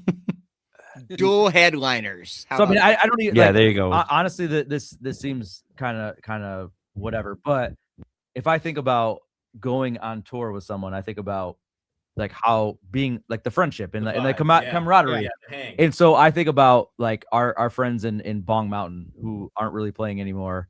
I love those guys as people, and I love their music so much. Like if I was like I could travel around the world with 4 dudes in a band, that like I think I'd pick them. You know, My we could, buddies. That'd be but we great. could just hang out with them here because they live here. I mean, you say that, but they got shit going on, man. It's That's true. and Adam lives in Chicago now. I Okay, don't yeah, see him it's as a often as whole. I'd It's, like. it's a train It ride is. away. I mean, okay, I got I'm- shit going on. I like your answer. yeah, it's a great, Yeah. sweet answer. It's Yeah. not. So after you guys are dicks True. about it, Good. now you Yeah. say, okay. I'm just ready to move on. I would say I would love to tour with Bright Eyes, just to hang out Ooh, with Connor Oberst. I find the man fascinating. Nice. We would probably Have you ever met that guy before? no, but like No, neither have I, but I've never met him, but I've heard he's a sweetheart all right. through people that through internet forums and things like that. I feel like there's for a reason there's that saying like never meet your heroes because Yeah. you put Oh, I'm people on a terrified of it. pedestal. I'm terrified of it. Yeah, But at the same time, I think it would be very interesting to talk to him about writing lyrics for a Alright. little bit. all right. Fucking hey, that guy's got Yeah. David? serious I- skills. I heard like some fun lore about this band called Granddaddy in the late 90s, where they would like tour and like basically just like tour with a grill, and they would take the grill out of the trailer and just start grilling out before every show, and just like kind of having people come around and like just have food and like hang out and like. Hell That yeah. sounds like a pretty cool time. Hell yeah. I want to do that. It does sound Yeah. fun. Like a barbecue at every show. Okay, I want Dave's answer now. Well, I feel like you could do Dave's answer and just bring your own grill. Yeah, but that's a lot of work. I also really like Granddaddy. So. Oh yeah, me too. That one album especially. Which Nice. The one. Oh. God, what Oh, is that it? one.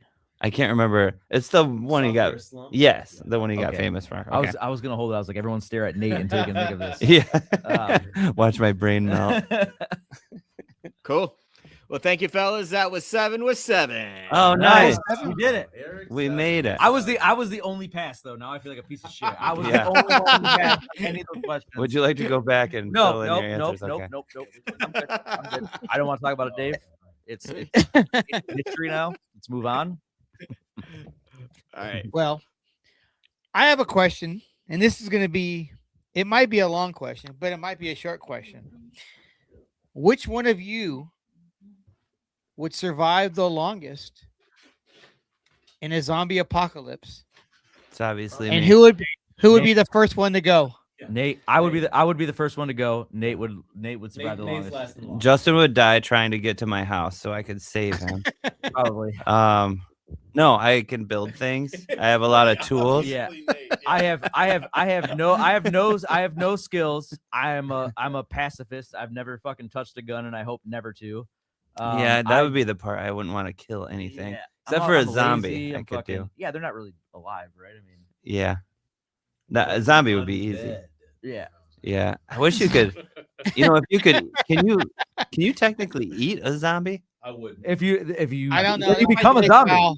Yeah, Is it? yeah. Eat I the thought they brains. had to. It's within the blood. I thought they had to bite you.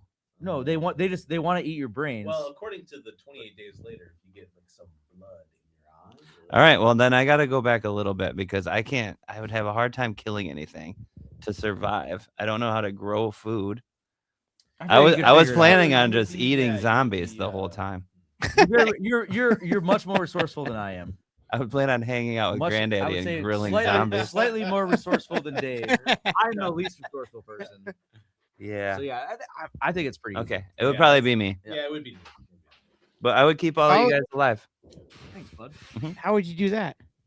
Well, I'd have them over here. Yeah, this is a good place to be, honestly. I'd have them stand Yeah. behind me when danger came around. Don't tell him where it is, Nate, because then our plan. I'll protect you guys. Damn it! You could have told me before Eric Yeah. came back. I would have been able, like, I'm going there. Eric, apparently where they're at now is their secret hideout where they're gonna have to go to be safe for the zombie apocalypse. Oh, fuck yeah, dude. That's rad. Yeah. Good, right? Yeah, We're but we don't actually know where it's at. 500 feet underground right now. You guys got great signal. Hey, you guys got better Wi-Fi than I do. Yeah. This fucking old ass house. Oh, don't jinx! Now you just jinx yourself, Eric. Yeah, I know, right? Yep. Yeah. Oh, man. Well, Oh. I was trying to look you guys up earlier today. I tried to look up Oh. your bands. I gotta tell you, I think you gotta change your band names because I couldn't find them on the internet.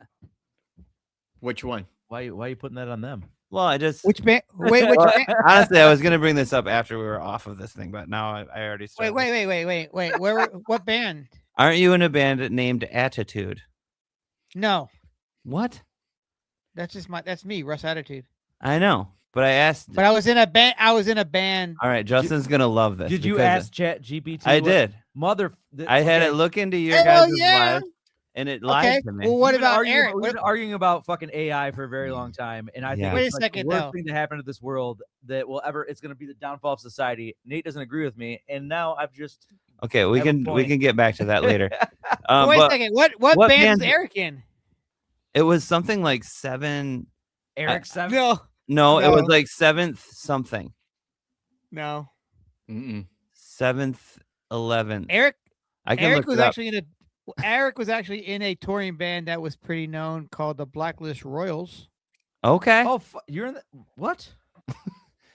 Yeah, I, I was- fucking love that band. That's what everybody always says. Hell yeah. Oh, now, Tight. now Justin's gonna clam up. Yeah. Yeah. Dude, Nate, oh man, I'm so glad I've been vindicated. No, this is it's a streaming very podcast big strike that- against Yeah. AI. you just embarrassed the hell out of yourself. How No, much I- water did you waste? No, AI embarrassed itself. I I'm want to fine. ask. I want to ask AI what band I'm in. You should, because it's called Attitude, and then try looking that up on Spotify. I actually, Okay. I actually thought about starting a band calling Russ and the Attitudes and making Okay. it like fucking Robert Palmer. Like you had the girls in the back, you know, it'd be Russ and the Attitudes, and the girls would be the Attitudes. Oh, that'd be great. Um, That would be great. Okay, this needs to happen immediately, Russ. Yeah. Yeah, totally dude. support this idea. Yeah, I'll quit this. This again is the and be last Russ and the episode of the Attitude. podcast until that happens, Yeah, man. can us be like we be three of the girls that are behind you doing the, Yeah, we'll Hey, be the hey. Attitude. Be whatever you want. hell yeah.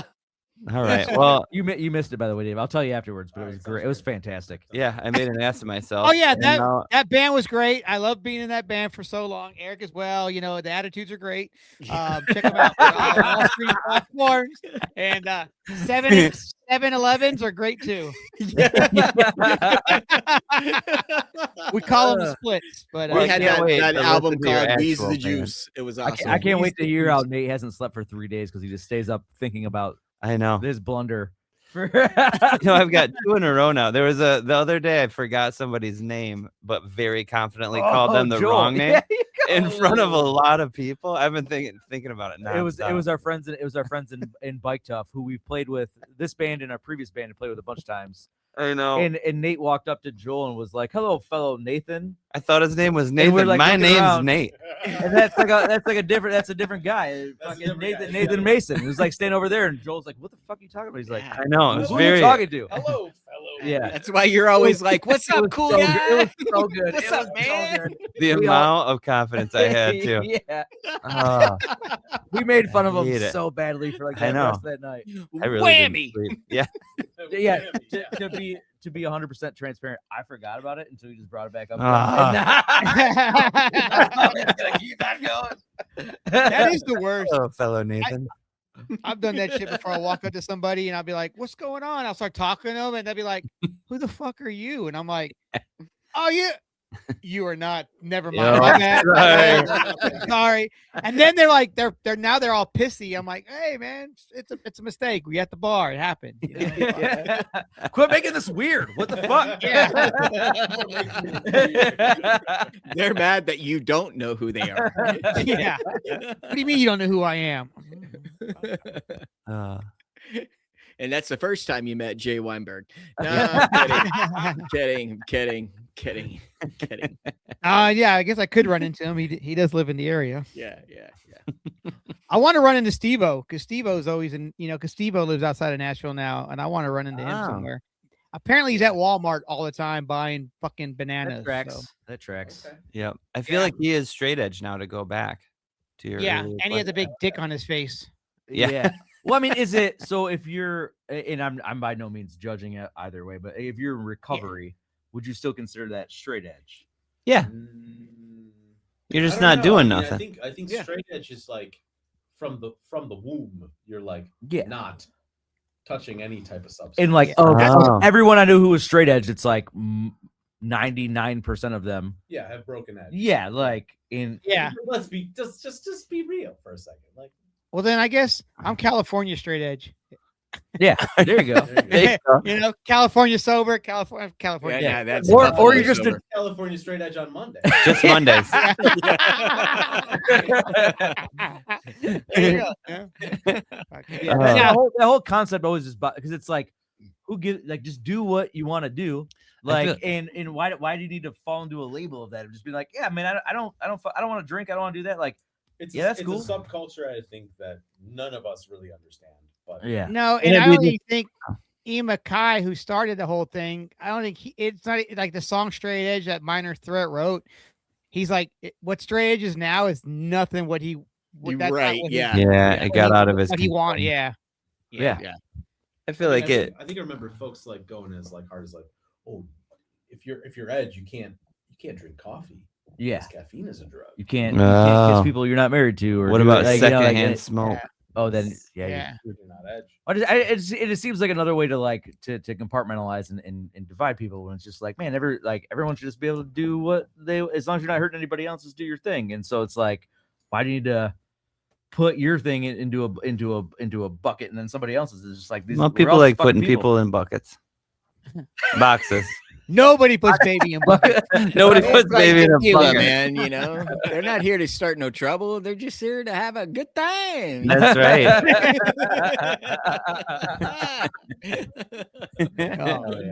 But I back guess it's just to, like anything. I guess it's like depending on who you ask, because everyone's gonna have their different answer on what. Like you ask, 10 different straight edge people from all over different areas. I'm sure they'll have different answers. But yeah, in an ideal world, I feel like you could be a born again straight edge person. oh know? yeah, You're just like, oh, I fell off the wagon a little while, but here I am back. You're banking on this for 70. Yeah, when I'm 75, I just born want to. I'm again. gonna get the tattoo. Yeah. All right. you get them on your knuckles. Yeah, just going to like fucking my wrinkly ass hands. local fucking halls and stuff with a bunch of 15-year-olds being like, I've been doing this a lot longer than you. For my Fucking friends. posers. For my family.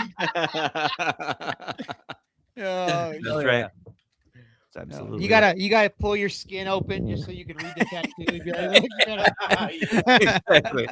like leather." No, I plan on being ripped when I'm 75. I'm also going to start working out then. Hell Yeah. That's Sounds when like a I'm good getting plan. abs. When I'm 70. Yeah, I won't be distracted. Yeah, by they're gonna be drinking all the they're gonna time. be tattooed abs. You know what? I like this. Yeah, it's good. I got goals. I fully support this. Yeah. I mean, some people look for the senior discount. No. Well, you charged me for this kind of It's free. See, and then senior discounts start at different ages. I'm getting like some places. I'm at 55. It's almost there. I can get something at 55. I think Oh, Denny's yeah. gives you a discount, but then you also get like a kid's portion. But whatever. Yeah, plus you got to get there real early. Yeah. Yeah. That's the thing. We're having dinner at 4:30 Yeah, tonight. Penny. Yeah. Oh well, it's funny. My buddy, he runs the food kitchen at a senior assistant living, and they eat every day. Their kitchen is done at 6:00, and their food comes out for dinner at 5:30. So it's like I'm like, damn, dude, what would happen? Like, you definitely need to have a refrigerator in your room because at 5:30, I would be eating later. So- but- Yeah, that's lunch. Does anybody have any thoughts or like No. hypothesis about why that is a thing with people of a certain age where it's like Yes. the early dinner, like, Because they wake up at 4:00 in the morning. but why? yeah. I don't know why. Well, They just do. this is what I'm asking. Like, why do they wake up at 4? Why Because do you they get eat dinner by- 20% off at Denny's. I think because a lot of times chicken and egg? like no, But why? Because the kids are still in school. I mean, my wife does that. Yeah. Like, Does she? yeah. Well, Nikki goes to sleep. Nikki's also 75 years old. So For the record, my wife is not 75 years old. I mean, there's nothing wrong with that, but No. my wife is my age. Yeah. I was just kidding. Hey, but I will say this though, during COVID, they let the seniors go shopping before everybody else in the morning. It was like yeah. like I like six or eight. I'm like, damn, I wish I could be part of them. Yeah. They're getting all the good stuff. Yeah. Yeah. I didn't know that was that everywhere? Like, Well, maybe not everywhere, but I do remember that being kind of. That was definitely Yeah. Tennessee. so Yeah. they can be like limited to the exposure to. Yep. Yeah. Huh. Yeah. And nice. so they just continue riding on that as they just never lowered prices after the supply chain kind of corrected itself. You They're bringing like, up yeah, Sweet? yes. I'm just being a bitter person. They're like, remember when we let old people in 2 You're not hours 70 earlier?" yet. Yeah. That was You bullshit. can't complain. But eggs are still $15 because fucking Oh. supply chain. Hey, I got free. So the other day I was ordering some eggs because I use Instacart, and I was ordering some eggs, and I was like, oh, I got the wrong size. I got a 30-pack. I'm like, I don't need a 30-pack on one person. And then I never ordered them again, right? I didn't add any more eggs to my list. I open my front door and I got a free 30-pack of eggs on my front door. You got some poor old person's egg. And I'm you like, asshole. probably. So I'm like, fuck, I got to eat a lot of eggs now. You know what I'm saying? Hell yeah, man! You can put that you in eat 'em all? everything. $30 or 30 eggs for $5. That was a good Hell deal. yeah. Hell yeah, can't afford not to. How many eggs do you eat in a day, Russ? Man, I don't know. I'm gonna find that out here in the next couple of weeks. Put that shit on eBay, dude. I'm gonna be hurting. I'll probably be hurting, but I mean, you got to look at how long they're going to be good for, and then divide it Well, by every day. I did Don't give a hard shit boil about some that. already. It's got 30 eggs to eat. They say they're good until the 6th, so we'll see if that's true too. Okay, right. so But- divide 30 by 6. Yeah, you're coming up. You got 2 weeks. Carry the 2. 30 Oh eggs. yeah, that's like that's like one a day basically, or 2 a day. 2 a day. You can pull a You can cool do- hand you Luke. Can do that. You can do that. Oh remember- man, 10 days. It's like Oh, yeah. You guys remember the movie Cool Hand Luke? Yes. Oh yeah. I Where watched you that saw those later in eggs? life. Well, those are hard boiled. Yeah. Didn't even puke. Hard boiled. Yeah, they'll last Then longer. Freeze them. Actually, you know what you should I think do? they last You can lot. freeze an egg. You cannot free. I did look that up. I was like, Dave, you if I cannot hard- freeze it. You can't freeze an if egg. I hard boil them, then I can freeze them, and then I can redo them. There you You can't freeze a raw egg. No. No, because the whites get liquidy. Yeah, It's man. super watery. Fuck, Dave. But what if you freeze Trying to them kill and Russ? then boil it? I don't know about that one. I'll you know what? I got What is- 30 eggs. I'm gonna freeze one and then boil it. I'll let you know. Yeah, you got They do. We say, won't have if you- shows for like the next couple of weeks. Yeah, What if you they got salmonella? did say you can beat the egg together and then freeze them that way. Okay. Okay, So you weird. get Like an ice, you put them in an ice tray or something, and then That's actually pretty smart. I like that. I see Right. people using ice trays for like gravy or fucking like they'll do like coffee Yeah. or chocolate and like whatever. I'm like, who? That's what happens when you become 70 and you stay home all day. But What happens when you're a fucking stoner? Yeah. Think about how disappointed Only on you are. Monday. Only on Monday. Only on Monday. Think about how disappointed you would be though if you accidentally put a gravy ice cube in your water. or Oh, pleasantly surprised. yeah. Yeah. These flavors got insane. So pretty soon you have this to look forward to, man. You're gonna have fucking gravy ice cubes. Well, basically, then fucking, you're gonna be straight edge. Yeah. Somebody's looking good for you, Nate. Just dipping raw hot dogs in my water. Oh, did you say hot dog? Yeah. Oh yeah. I got a hot dog question later. And that will be the end of the podcast after that question because Eric's Sure. gonna hate me for it. But real quick though, if you did take a gravy ice cube, put it in the water, you're just drinking gravy at that point. Kind of. Depends on the ratio. Depends on the ratio. ratio. I mean, it's great. Yeah, since like you know Yeah. how you get the you get like those Waterloos or the LaCroix where they're like naturally flavored or whatever. Yeah, it's just You ruined have, like, water. a water that like maybe has just like an essence of gravy in it. There you go. Okay, yeah. But it's essentially salt. Yeah. We gotta stop giving away these good ideas on I'm about podcasts. to say, man, we can, yeah, we can sell these we can make these at the novelty store. Be like, They ought to you guys get the Red Arrow Highway. Yeah, gravy Waterloo I and know they don't. biscuits. Ah, man, they're out of the gravy. Shit. Guess I'll, I guess I'll just get raspberry. Fuck. They're always out. Yeah. guess I'll get We're wildberry. the first people in the store. The seniors are all getting the gravy flavored water because they get into the store. Was it somebody released for like Thanksgiving or something a flavored? I think it might have been like maybe it was Liquid Death or somebody, but they released like a Thanksgiving package water thing or something. Why And it would was like- anybody do that? That's world. Why so did we eat? wrong. Why did we eat Jelly Bellies? You know what I'm saying? Same thing. I We never know. know what the fuck we're gonna get. Well, I mean, what kind of? I mean, the pear jelly bellies are the best. What now? The pear flavored jelly bellies. I'm not familiar. I don't even know Oh, what a you're- jelly dude. belly is. You Okay, fucking so- Whoa. jelly beans. So, I'm sorry. We're gonna listen to Menzinger's record and have. Yes, I pear will. I'm flavored gonna jelly. come over to your house. I'm gonna bring Yeah. a giant bag of pear flavored Cool, jelly cool. bellies. That sounds Um, nice. Actually, Is it a candy? Yeah. Yeah. Oh yeah. Like jelly beans. Okay. Like the fucking Yeah, jelly they're jelly beans. Oh, jelly bellies. Yeah, I know. what you're Flavored. talking about. Yeah, you're familiar with it, right? Yeah, From Kenosha, I'm not. right? Not particularly religious, but I went I'm a, He has yeah, risen, Nate. He has risen. I'm and aware of brought the a holiday. bag full of pear jelly bellies.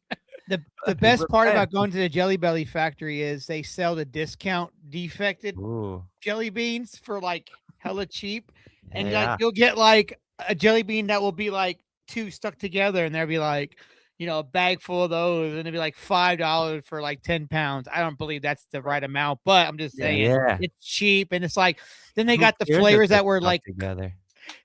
huh? Yeah, Like, oh who yeah, would but I mean, care they're- about that? I would eat them. I would love it. Well, it's kind Yeah. of Yeah. right. but I think it tastes the ratio of taste is off when you have 2 stuck together. Oh, Oh, good You call. know. Good call. I mean, you're just turning it into poop anyway. Really? We ain't eating Who food. cares how it tastes coming in? It's all fucking going out the same way. Do you hear what you just said, Nate? Yeah. Sorry, everyone. Hey, I have a complaint though about certain items like food. Like I like a Kit Kat, right?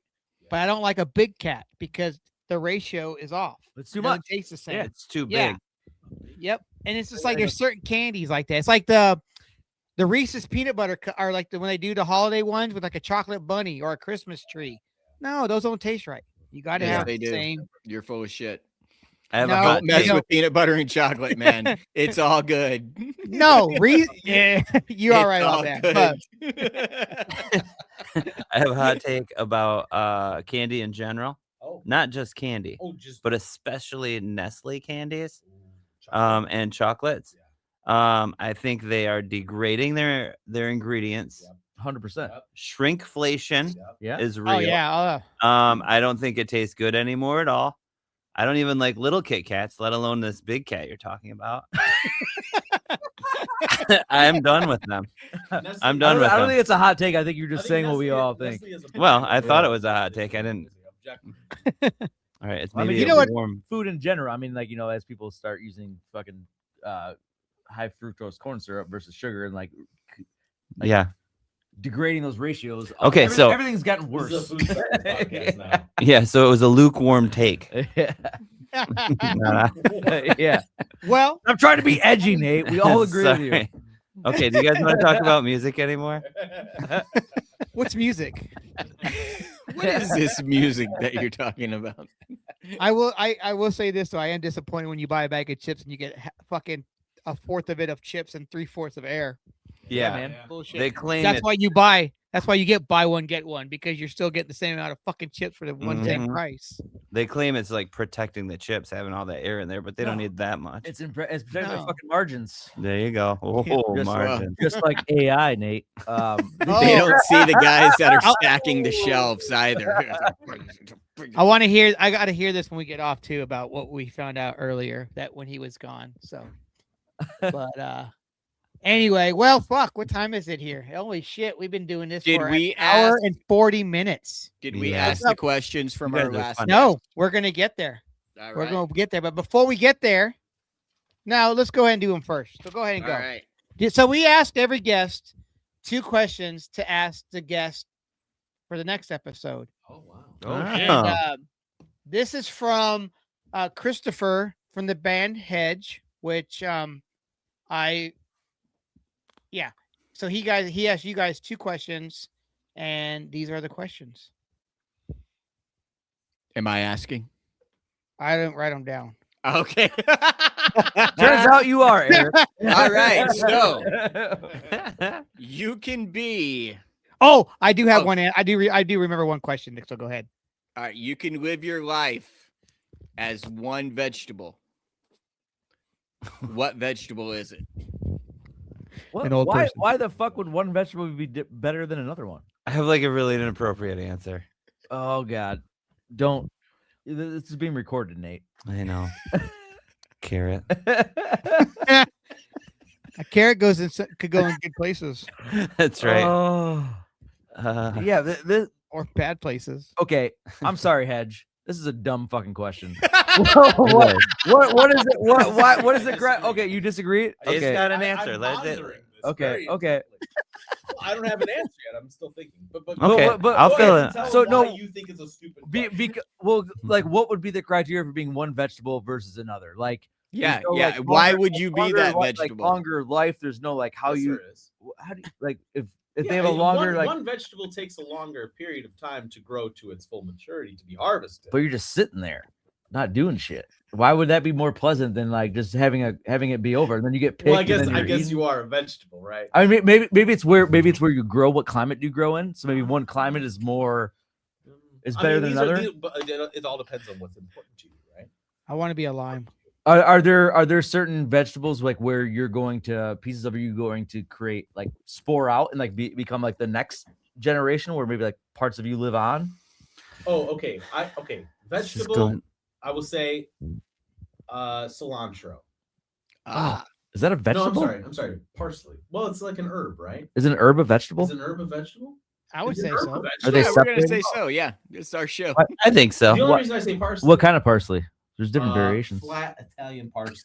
Okay. Oh, Ah, Dave's just like I just no matter what I still want to be Italian. Fuck it. Yeah, Dave's like, I've been to Hey, Italy. Mussolini. So, well, I only say this because right now in our garden, the parsley from last year is still growing.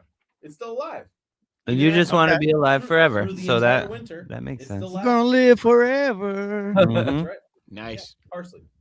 I was gonna say sweet potato maybe because it's filled with nutrients, but I think that's But you just think grow, it's you grow actually the it's dirt. starch. You just fucking like Well, you. what the fuck vegetable are you gonna be? If I- you're gonna shit on this question, what fucking vegetable are you gonna be? I have thank you, Dave. I have no answer because it's a terrible question. It is a bad Um, question. What's the other one? There's no rule. I would want to be a cabbage because then at least I could become a Cabbage Patch Kid. Oh, there you go. I don't think Yeah. that's actually how that works, Russ. Yeah, cabbage are Yeah. not real. Damn it! We're trying to put ourselves in Yeah. a situation where we're vegetables. Cabbage Patch Kids aren't real. poor Russ, fucking I know. victim to a fucking pyramid scheme over Wait here. until Russ finds out. Wait until Russ finds out about Santa. Ah, what about him? Don't I've fucking already- don't tell him. Don't tell him. Yeah, yeah. All right. And the second question. Hold on, I'm gonna ask chat real quick. Chat, what is Santa? Oh. Okay. And the second question from Christopher of Hedge. What is your favorite Iron Maiden song? It's tough because That's what I don't know many Iron Maiden songs. Give The me first- some of the the- first one that comes to mind is Trooper. It's basic, but I Yeah. think it rips. I'm the God damn it. I feel like you just did this to embarrass us because now I feel like I have like all my creds going. I'm like, I can't name any. I would say like Run to the Hills. Hey. That song fucking rips. Well, but in I don't his know a lot. defense, he had never listened to Iron Maiden. until Oh. Monday. What the fuck? Yeah. Yeah, yeah. No, I mean, in his defense, now I fucking don't like him more.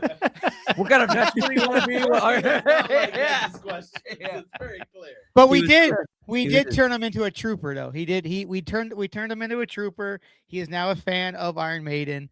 Yeah. And but I was surprised as well. I was just like, did you? And then Okay. I started naming a bunch of bands like, have you heard this one? Or how about this band and this band? And of course he So, heard the Out of curiosity, Go ahead. how did y'all come to Iron Maiden? Like, what was like when was that like part of your behind. Oh, When did that you- okay.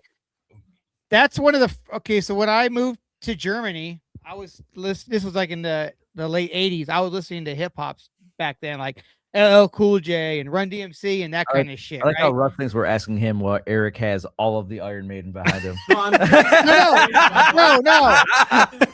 I thought you kidding, asked. Russ. Both of I'm just you. kidding, Russ. I Please. thought- No, I thought he asked when we got into Iron Maiden. Yes, he did. yeah, He did. we He did. We did. I'm just messing with it. Please No. continue. No. Well, I wasn't even into that kind of shit. And my mom's friend's son brought over 2 records. He brought over Number of the Beast and Injustice for All. Oh no, sorry, Seventh Son of a Seventh Son and Injustice for All. And I was like, he puts them on, and I was like, ugh, because I didn't know what that shit was yet, you know. It is And they're about to eerie at pack first. up. They're packing up and taking the records with them. And I was like, hey, can you leave those here? So he left them, and I wore them the fuck out. And I was probably 6th grade when I got turned on to Metallica. I mean, Iron yeah. Maiden. Yeah, I got my first Iron Maiden shirt when I was in the 3rd grade, thanks to the Sears catalog. It was the Fuck yeah. Peace of Mind shirt.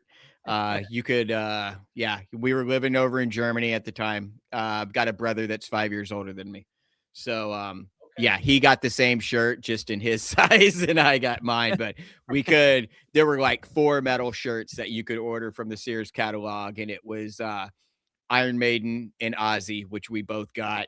And then there was like Van Halen and somebody else. I think it might have been like ZZ Top or something like that. Oh yeah, fuck You yeah. don't want ZZ Yeah. Top. The shirt came first, and the music came later. Wow, you got with the merch first. Is that accurate, Eric? What's that? That the shirt came first, and then you're like, oh, I should listen to this. Oh, no. My brother got Power Slave. Okay. So yeah. We were listening to that tape and and then I mean, my brother has been my like gateway into music because whatever he listened to, I listened to. So Ditto. Right on. Yeah. he was born in 70. I was born in 75. So he was bringing his Kiss records over to my crib because he had a turntable on wheels. And so I was listening to Kiss before I could probably walk. So Yeah. So. Sweet. I can answer that question now. I think my favorite Iron Maiden song is the third one off the 5th record. Okay. You just made that shit up. I'm just kidding. I don't. Oh, it's I a great know. song. It's That's a a great great song. You just pull it up. It's I don't know how I very think about good. it. If you like Iron I'm actually Maiden, gonna you'll do. love I that. actually want to do that now. Yeah. I'm looking this shit up, man. Play a little bit of it. It's really good. The intro, especially. Oh yeah, that's the best part, right? The little doodly doo parts. Mm-hmm. All right, you said what album? The 5th album or the 3rd Fifth album? album, 3rd song. Okay. He doesn't know. Somewhere in Time. Yeah, I did make that up, but I would like to The hear it. Loneliness of the Long Distance. Oh, Oh, yeah, that's a good song. That's a Yeah. great one. Exactly. Yeah, It's Nailed funny. That's my favorite Iron Maiden record is Somewhere in Time, the 5th record. Yeah, I know. Oh, it I is a know great it. intro. I know. It is a great intro. Yeah. It's everybody. you guys that know? knows How'd you know? everything about Iron Maiden. So we got to come up with a couple questions for the next person. Yes. All right. And who is our guest going to be, Russ? The guest next week. Our guests are. Dun, dun, dun. Dun, dun, dun. It's Lifted Riffs. Lifted Florida. Riffs. Jacksonville. Yep. Yeah, they lifted some riffs, bruh. I know. I was just gonna say, is that a band or is that a? Who? Yeah. It's Yeah, what that they sounded did. a lot better than Beatles songs. So.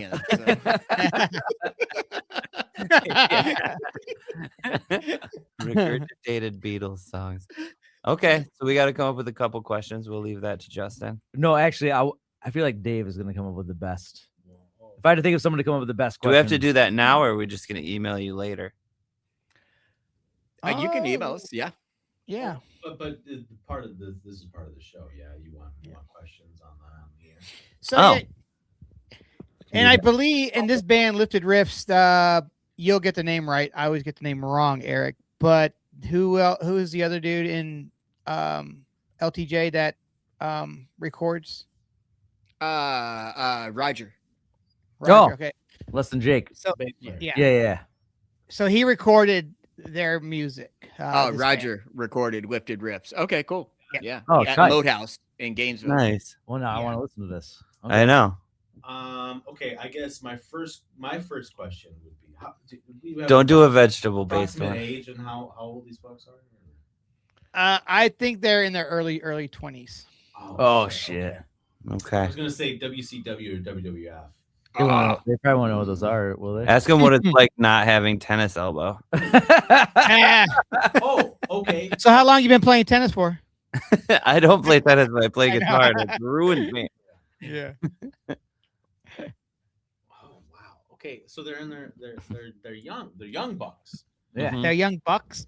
The Huh. children. What's their favorite Pokemon? No, I don't like that question. Okay. Well, you're in charge of That's, everything. that's, Dave. that's ageist, Nate. Let's go. I like the wrestling. Let's stick with WCW, Fuck it, let's go. WWF. Yeah. Well, okay, would it be because there's AEW now? and- Oh yeah. Yeah. Yeah. I guess for me it would be it's like Stone Cold versus who's he going against? versus fucking Hulkamania. yeah, Hulk. It wouldn't. Stone Cold versus Hulk. Yeah, they have like a beef where I don't like know. they I don't like think they were. Stone Cold was like trying to like start like a fucking union. All right, but and there's then, a caveat. Oh, yeah. and then Hulk Hogan's like a Yeah. fucking bootlicker and he's like fuck you and told on him. Yeah, I guess it would, okay. Yeah. Okay. Stone Cold versus Hulk. But both in their prime. Yeah. That's the Who's caveat. taking him? Not Hulk now. I think he died. He is dead. Yes. Yeah, because Oh, that's he's down for the count. That's an easy win for Stone Cold. Yeah. That's the first question I got. There's another one too. I don't want to do a vegetable question. Is it just one person or is it a group of people? I believe it's gonna be 2 people, but as of right now, confirmed 1. Okay. I always like to ask people to describe their childhood home. That Is might is get that a question or is that That's that not too a open question. ended? That's a descriptive question. Actually, I fucking love that. Actually, is Yeah. that allowed? Is that Yeah. that's a Yeah, fuck it, let's go. It's a Hell good yeah. question. Hell yeah. Describe your childhood home. Yeah. I like and how it's ruined you as an adult. Yeah. What? Yeah. Oh, man. Yeah. Hopefully it doesn't get dark really quick. Yeah, after he explains it, and then you're like, Yeah. okay, now how has that Yeah. ruined He'll you be as like, an adult? It was a Oh, fuck. bridge under the highway. Yeah, if one of these dudes is like an orphan, I'm gonna feel like a piece of shit.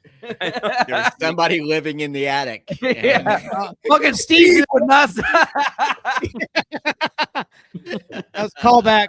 That was a callback, guys. Oh, Nice.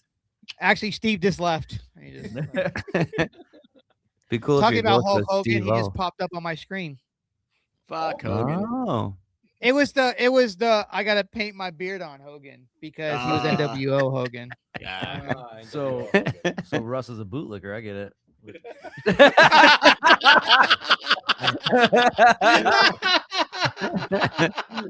Sorry, Russ. Sorry, Russ.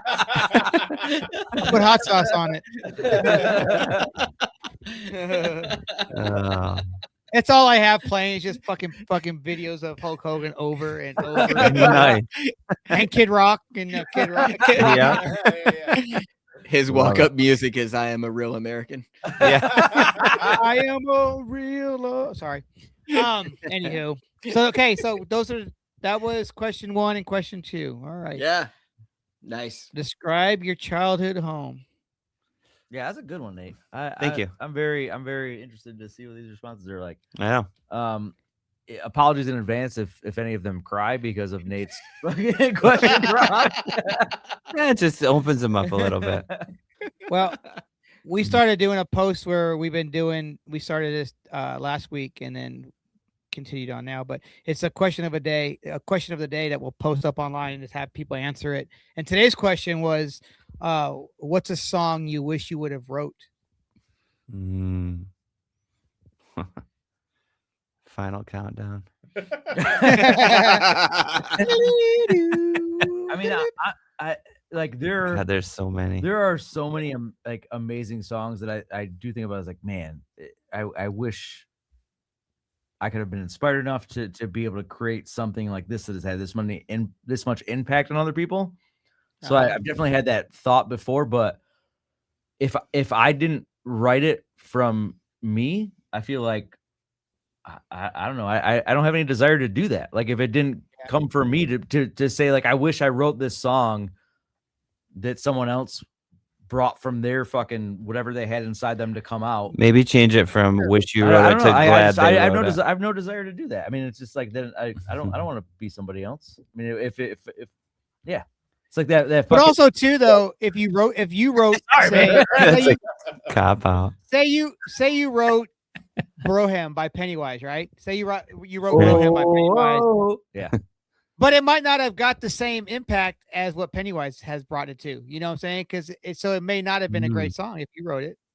Yeah, because but like I like Well, it my would be if we wrote it. fucking my one of my lifelong friends, like the bass player in my band, didn't pass away, and like I like that gut wrenching shit wasn't it? As one part of it. That's what that song's about, right? Yeah, Like Yeah. so. Yeah. I don't know. yeah, Yeah. yeah. Well, Again, actually, it was written About before their- Jason died. It's Oh about their shit, you are right, friendship. Eric. Yeah, yeah. Way to call me out and make me look. Well, actually, it's My bad. way to look stupid. Cool. You're right. You're right. I'm thinking of the what's that the Black Album version when they Full yeah. circle. Yeah. Thank you, yeah. Full Circle. Yes, I'm thinking of that version. He's thinking of Metallica's Black Album. Oh, Yeah, God. Way to call me out as a fucking poser, Eric. Okay, let's Cool. move on so Justin can sit in his. I don't know, whatever just What happened. song do you wish you wrote? Sweetness by Jimmy Eat World. It's a great fucking Nice. song. That's a good song. Dude, good I was song. listening to Bleed America the other day, and Mm. God, what a great fucking record, man. Dude, that it's one of the best album, like Through and through. flawless fucking. It holds up. Yeah. God Yeah. damn, that fucking record's good. It's dude. so That good. record's so good. I know. Yeah, yeah. It's still good when it pops up. Yeah. Anyway. So tell me something. Breathe When for it. did they start rebranding it as Bleed American or Bleed? It's Bleed American, right? Yeah. Yeah. Well, because it When- came out self-titled because it like they were about to release it right as the Towers. Yeah. Oh, Yeah. really? Yeah. Oh, I Oh, didn't know Yeah, it was that. self-titled, and so they had like a couple years of that came out, and they had to change the title from Bleed American to self-titled. Yeah. And but I don't know when that reverted though. I have yeah, no idea. yeah. You didn't know that? No, I didn't know that. I mean, I remember it being Bleed American smart. like in like I know stuff. 2004, 2005. I remember like Huh. that's kind of when I picked up on it was Yeah. like Yeah. high school. Yeah, and it came out in 2001. Yeah. So Yeah. I want to say, yeah, there were like a get couple why of they did pressings it. that came out with that title, and then they took them off the shelf. It said 2008. The name remained until 2008 when it was re-released with its original titled return. So after Okay. 2008, is Oh, when- nice. yeah. Nice. So you didn't start listening to that record until 2008? No. You that's fucking nerd. not- okay, I remember the song Bleed American. Yeah. I remember that list that they came out with after September 11th of songs that couldn't be played. Yeah. It's like, and some of the songs that had nothing to do with anything crazy. Oh, just yeah. the title of the song, you know. Wasn't that Clear Channel put out that Yeah. list? Mhm, yeah. You know, the real. Oh my God, I almost said the real tragedy of all that. God damn it. Wow. Oh, we almost made it. No, there's many tragedies, but the one thing that I didn't like that happened from all of that was System of a Down. Yeah. They were so good, Yeah. and they got labeled as Yeah, Toxicity came out like the day after the day. before. yeah, and Yeah. they Yeah. weren't able to be a band really anymore. I don't think, Well, unless they're, They're still a band, right? Yeah, they are. still. but they were on top of the world, and all of a sudden got that taken away from them. Well, for, okay, look, Toxicity came out. Chop Suey was still a massive hit. Yeah, it's true. Yeah, it I was just feel like released on nobody- September 4th. Yeah. Okay, yeah, I feel like they just I read- disappeared I read, after that. Serge Tankian's autobiography. It's very Did you good. really? Yeah, it was very good. Very good. Nice. So he's selling books. He's selling books now. All Yeah. right. Anyways, yeah. Anyway, I love that band. I thought they were I great. like System of a Down. Do you guys ever get to see No them? tragedy. Never. Nope. Would No. love- I did. You did? You did? Yeah, they were awesome. They showed up at the Orbit Room. Oh shit. It came out. It What do was you mean like they just showed up. Like no, they didn't just show up. Well, they showed up to their own show. He came out. He came out in this giant robe. I remember it was like 100 degrees in the Orbit Room. Like it was hot in there. And he comes out. None of them had shoes on this giant like rug. The guitarist was real freaky looking. He had like polka dots painted all over him. It was awesome. I mean, That was Limp they Bizkit. put on a great show. yeah. That's when you know you've made it, when you're on tour and you have your own rugs for the stage. And Yeah. you're Uh-huh. that comfortable to just go barefoot on stage. You're like, Yeah. it'll be safe I've because I've I never got a understood. sweep I mean, guy. I local. I still see local bands that will do that. I've never understood the. The barefoot thing? Yeah, and I'm not shitting on anybody. That's your thing. Like, you know, be comfortable however you, but I've never, because there's a lot of people who are like, this is what I want to be out on stage like. And I'm You never want to feel the earth or yeah, I've never- something. I've never- It's also a good way to cut your foot. exactly. Yeah, no Oh, joke, yeah, man. You horrible got stages. fucking guitar strings and fucking, you know. Have you heard of fucking tetanus? Yeah. Put on some shoes. Yeah, shoes- drum fucking Shoes have been around a while. splinters all over the fucking place? Yeah. I mean, I've heard I heard Jamie Josta tell a story about because he used to go barefoot and they're about to play this show, and the night before Gigi Allen had played, and you already know Gigi Allen, shit. And the dude was like, "Hey," to Jamie, he's like, "Hey man, you can put some shoes on." He's like, "Oh man, this is how I go." And he's like, "Dude, Gigi Allen played here last night. I would go put some shoes on right now." Yeah, and then put boots on over those shoes. Yeah. That's when Jamie lost his foot. Yeah. Yeah. And then get those little Poor guy. booties the Comcast guy wears. And that's the second time that Gigi Allen has been mentioned on this podcast. Yeah, Nice. God. Yeah, we actually did. You guys know you remember the ice pick? Yeah, that was the first venue I ever played. The first band I was in. That's the first show. So Gigi Allen's drummer is friends with my dad somehow. I think I know how. Well, anyway, so this is like 2 years ago. My dad is reviving his band from high school, and the Gigi Allen drummer is in that band. So they're here. Remember that guy I told you was a total dick? I do remember that. That was the Gigi Allen drummer guy. Really? Yeah, I but remember that part of it. I didn't figure it out until after the fact. Okay. But yeah, so they're here. He had awesome stories, but he was also kind of a dick. Was he from the Murder Junkies?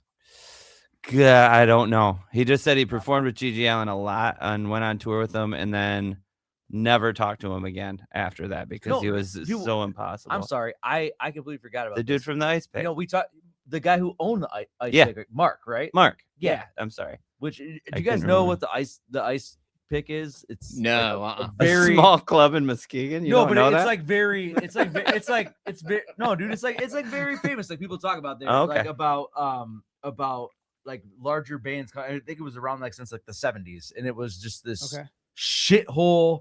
Like, and Mark owned it. Yeah. I'm pretty sure every time I had played there, he was probably smoking a lot of crack. And and you walk in, and it was allegedly. yeah, allegedly, Yeah. but no, like that was the first show I ever played. And so we were like 15, and we played in there. And everyone was fine with all of our friends just bringing like 30 packs of beer, like going It was a no rules place, and the whole like all of the beer cans were just thrown directly at you, and so it was a really fun. yeah, it was. At least they weren't bottles. Sometimes they were, Okay. but they weren't supposed to be. But sometimes shit happens. But yeah, no, that I'm blanking on. I feel dumb. I'm blanking on why it's like a thing. Like people know about the ice pick, but there's a lot of like it had some lore to it. Yeah, a lot of more famous people that have played there. Okay. Thunderdome. Yeah.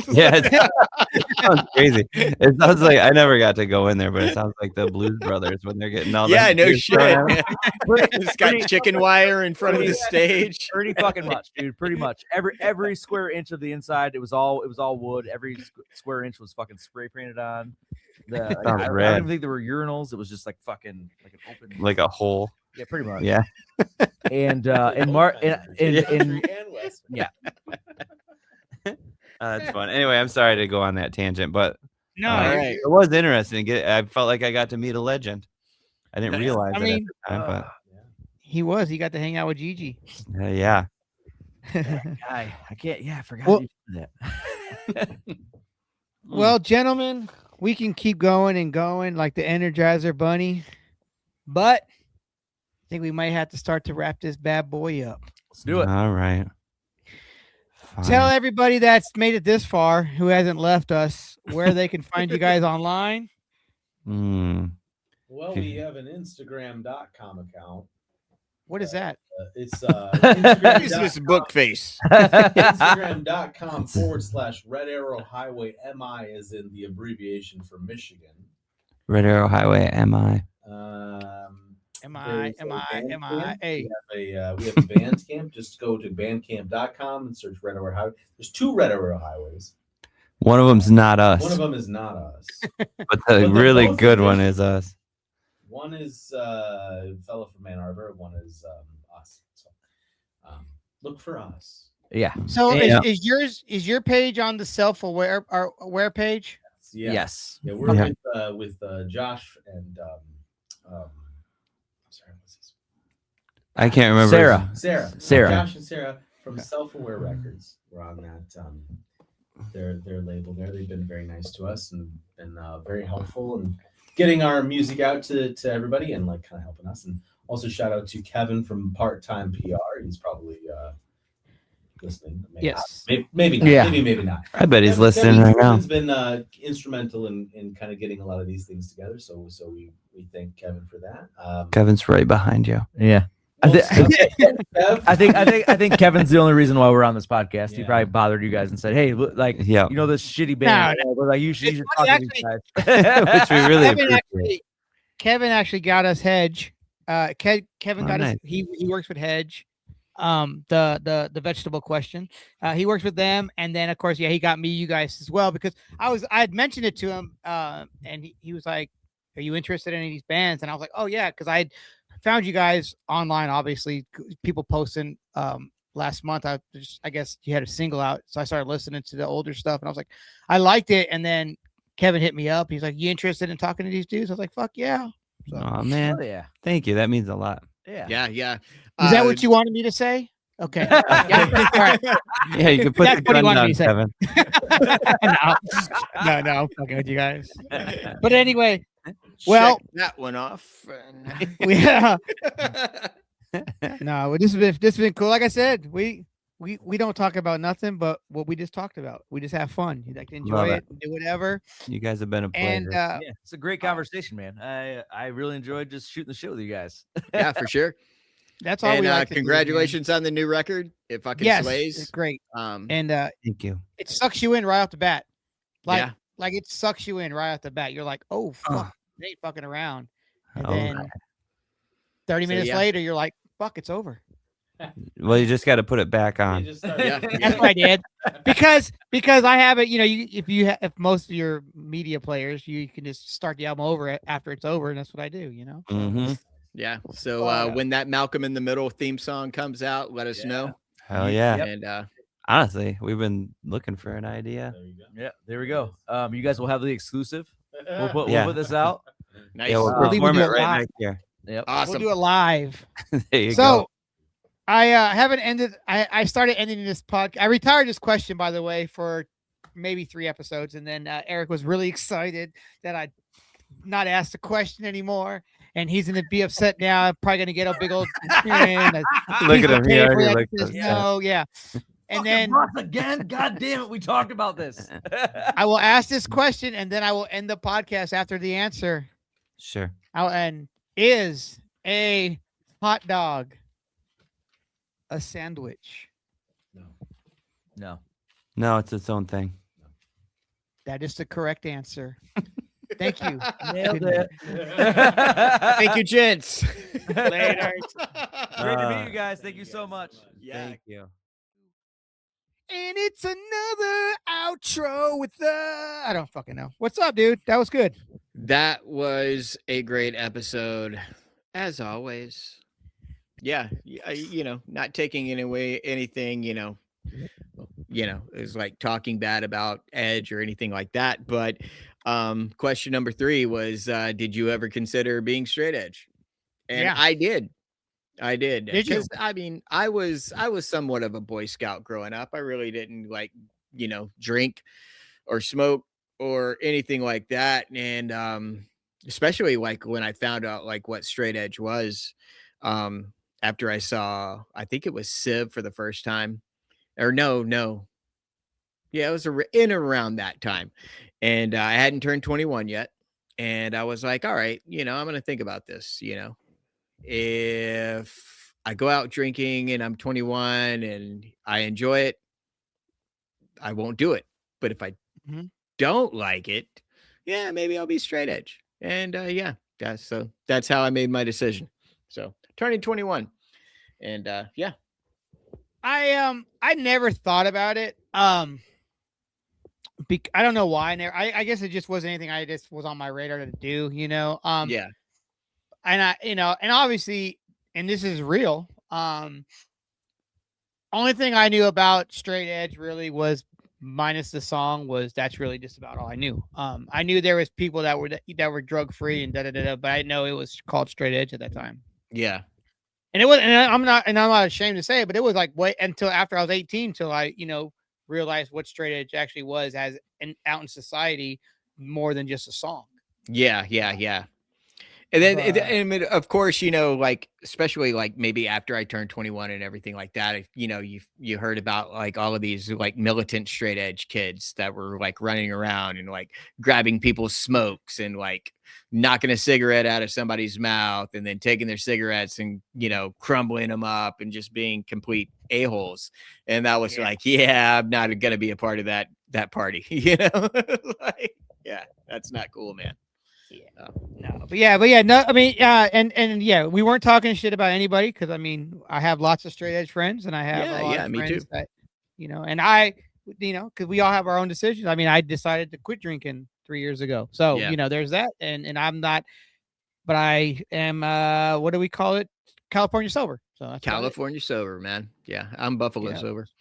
So, Buffalo sober. Nah. That's number 2 for the shit. Damn it, that was a good one. Yeah. Buffalo soldier. Yeah. So, before we get back into the episode, that Danhausen shirt, is that a Mad Boss spinoff?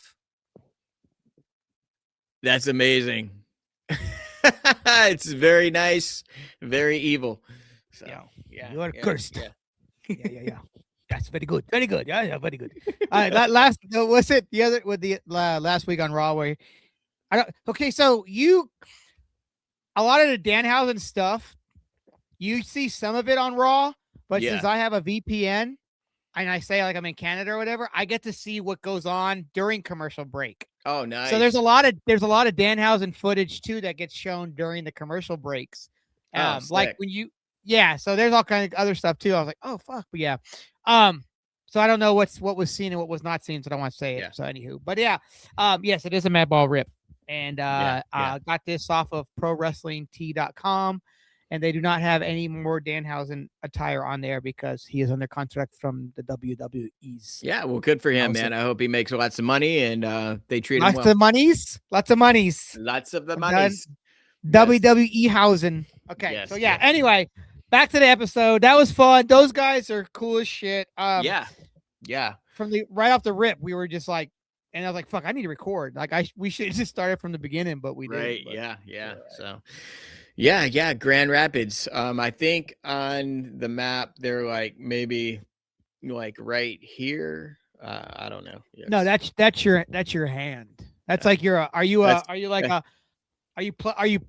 pledging like on the Bible, like I solemnly swear? No, I'm Hedge giving a supersonic high five, Oh yeah. No, it's not a supersonic, it's a freeze frame. Frame high five. Yeah. Freeze frame. Freeze frame. Yeah. So freeze frame, man. 80s, TV shows, they always had that freeze frame high five at the end of the episode. Dude, what happened to great endings like that on fucking shows? Just reality TV fucking took over and ruined us all. I've been watching a lot of Three's Company. I go back and watch Three's Company. I've watched it. Yeah, I've watched every fucking episode. I don't even know how many times. But come on, knock on the door. No. And then you had the spin-off Three's a Crowd. Then you had the Ropers. Yeah. There's so many good shows. There's great. It was this good slapstick comedy. Jack Tripper. Jack Tripper. Well, fuck, he's Jack Tripper now. No, John Ritter was a genius, man. He was such a genius of his style. You watch. And he played JD's dad on Scrubs. Yes, he did, didn't he? Yeah. Oh, I wonder if they're gonna do a shout out on the new season about him. I don't know. Like they, throwback. But no, there's a video out there. Look it up, people. It's of John Ritter and I can see his fucking name, Robin Williams, doing a bit together, and it's so funny. And they're just going off the dome, and it's hilarious. So nice, check it out. Red Arrow Highway. Those guys are fucking great. You should check out the lyrics. New record. Yeah, their The lyrics are lyrics will fucking get great. you. The Yeah. lyrics will get you. I was reading lyrics to when we were talking about Problem Solver. Yeah. Holy fuck. Like I was like, I could see why dude called and was like, "Hey, is everything or problem solved?" Sorry. Yeah. I could see why dude called and was like, "Hey man, is everything okay over there?" You know, because it's a deep song when you read the lyrics, you know. I'm gonna But have yeah, to look good that stuff. that shit up, man. Yeah. Yeah. Yeah, But that's yeah, what sucks about, like, I mean, listening to it at work just to, like, keep my mind going and block out the bad, keep in the good. And yeah, so I'm definitely gonna pay attention to those lyrics tomorrow yeah. if I listen to I it. Yeah. just and I'm not normally a lyric guy, and that's just something that I've always been about, and maybe that's why I have been getting into different music lately because I have been listening to the lyrics. And this album here, I was guilty about listening to the lyrics. I was just listening to the vibe. I mean, because the way that Not the End kicks off, and it's just like when the Yeah. punk rock gets so Algor, I can't remember exact words. Oh, when did pop music get so goddamn algorithmic? And I'm Yeah. like, fuck. But that when as soon as he says it, when it kicks off, it just sucks you in. You're like, holy fuck, this rips, and then the album just flows with it. You know? What I'm saying? Yeah. I could see driving in my Camaro or my Thunderbird with the top down, in the back fields of anywhere that has country roads, just blaring that fucking thing. Nice. Fucking token. Yeah. Anyway, that's up. But Eric, I asked the question. I will probably ask this question one more time, and that will be the last time I ever ask that question again. I will never ask the dog of a hot one. I don't know when I'll stop. It will be one more time. I'm looking right now in my notes. I think I know where I'm going to ask. I'm not going to ask it until we talk to Lee from Grizz Media. Okay. All right. Because That's if you good. do, then you are Cursed. You're cursed. Yeah. So, okay. I got you. So I got two more. Okay. I got time. I want to make it a good one too. I got to present it. Be like, let me tell you, is a hot dog a sandwich? I think he might say yes. Oh my I mean, he God. might say yes. So yeah.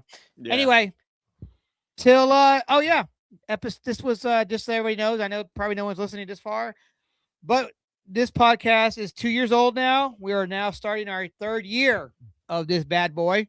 So this is the first episode that we recorded of the new, I guess you could say, new season technically, Oh. but I don't do seasons. So I didn't believe in when I started. So I'm not going to start. You don't do no seasoning. It's I am not. I do the season. I just I just took some hot sauce to the dome. But it's one season with 100 episodes so far. So yeah. Nice. And tonight's episode was episode 94. Cause that's when we graduated. That's when we graduated. Out the When I door in graduate! 94. Oh, you know what? My class photo used to sit at the Applebee's on Wilma Rudolph. Nice. Because it was built, it opened up that same year, and they had Northeast stuff inside their doorway. So when you walked in, I was fucking in there for who knows how long, and yeah, I had my back turned. I had a flannel, but here's the bad part of that flannel. You ready for the bad part? You had the hood on it. Yeah, but it wasn't mine. That's the thing. Oh, okay. But I still, to this day, will not wear a flannel with a hood on it. No. But in the 90s, it was cool, man. Joey Lawrence wore. No, it was not. I mean, it was cool if you were like in PJ or something, then you wore the combat boots with the camo shorts and stuff with your cargo pockets because you're hauling stuff. But anyway, on that note, thanks for everyone checking us out. We'll see you next week. Party on, dudes. Party on, Wayne, or whatever.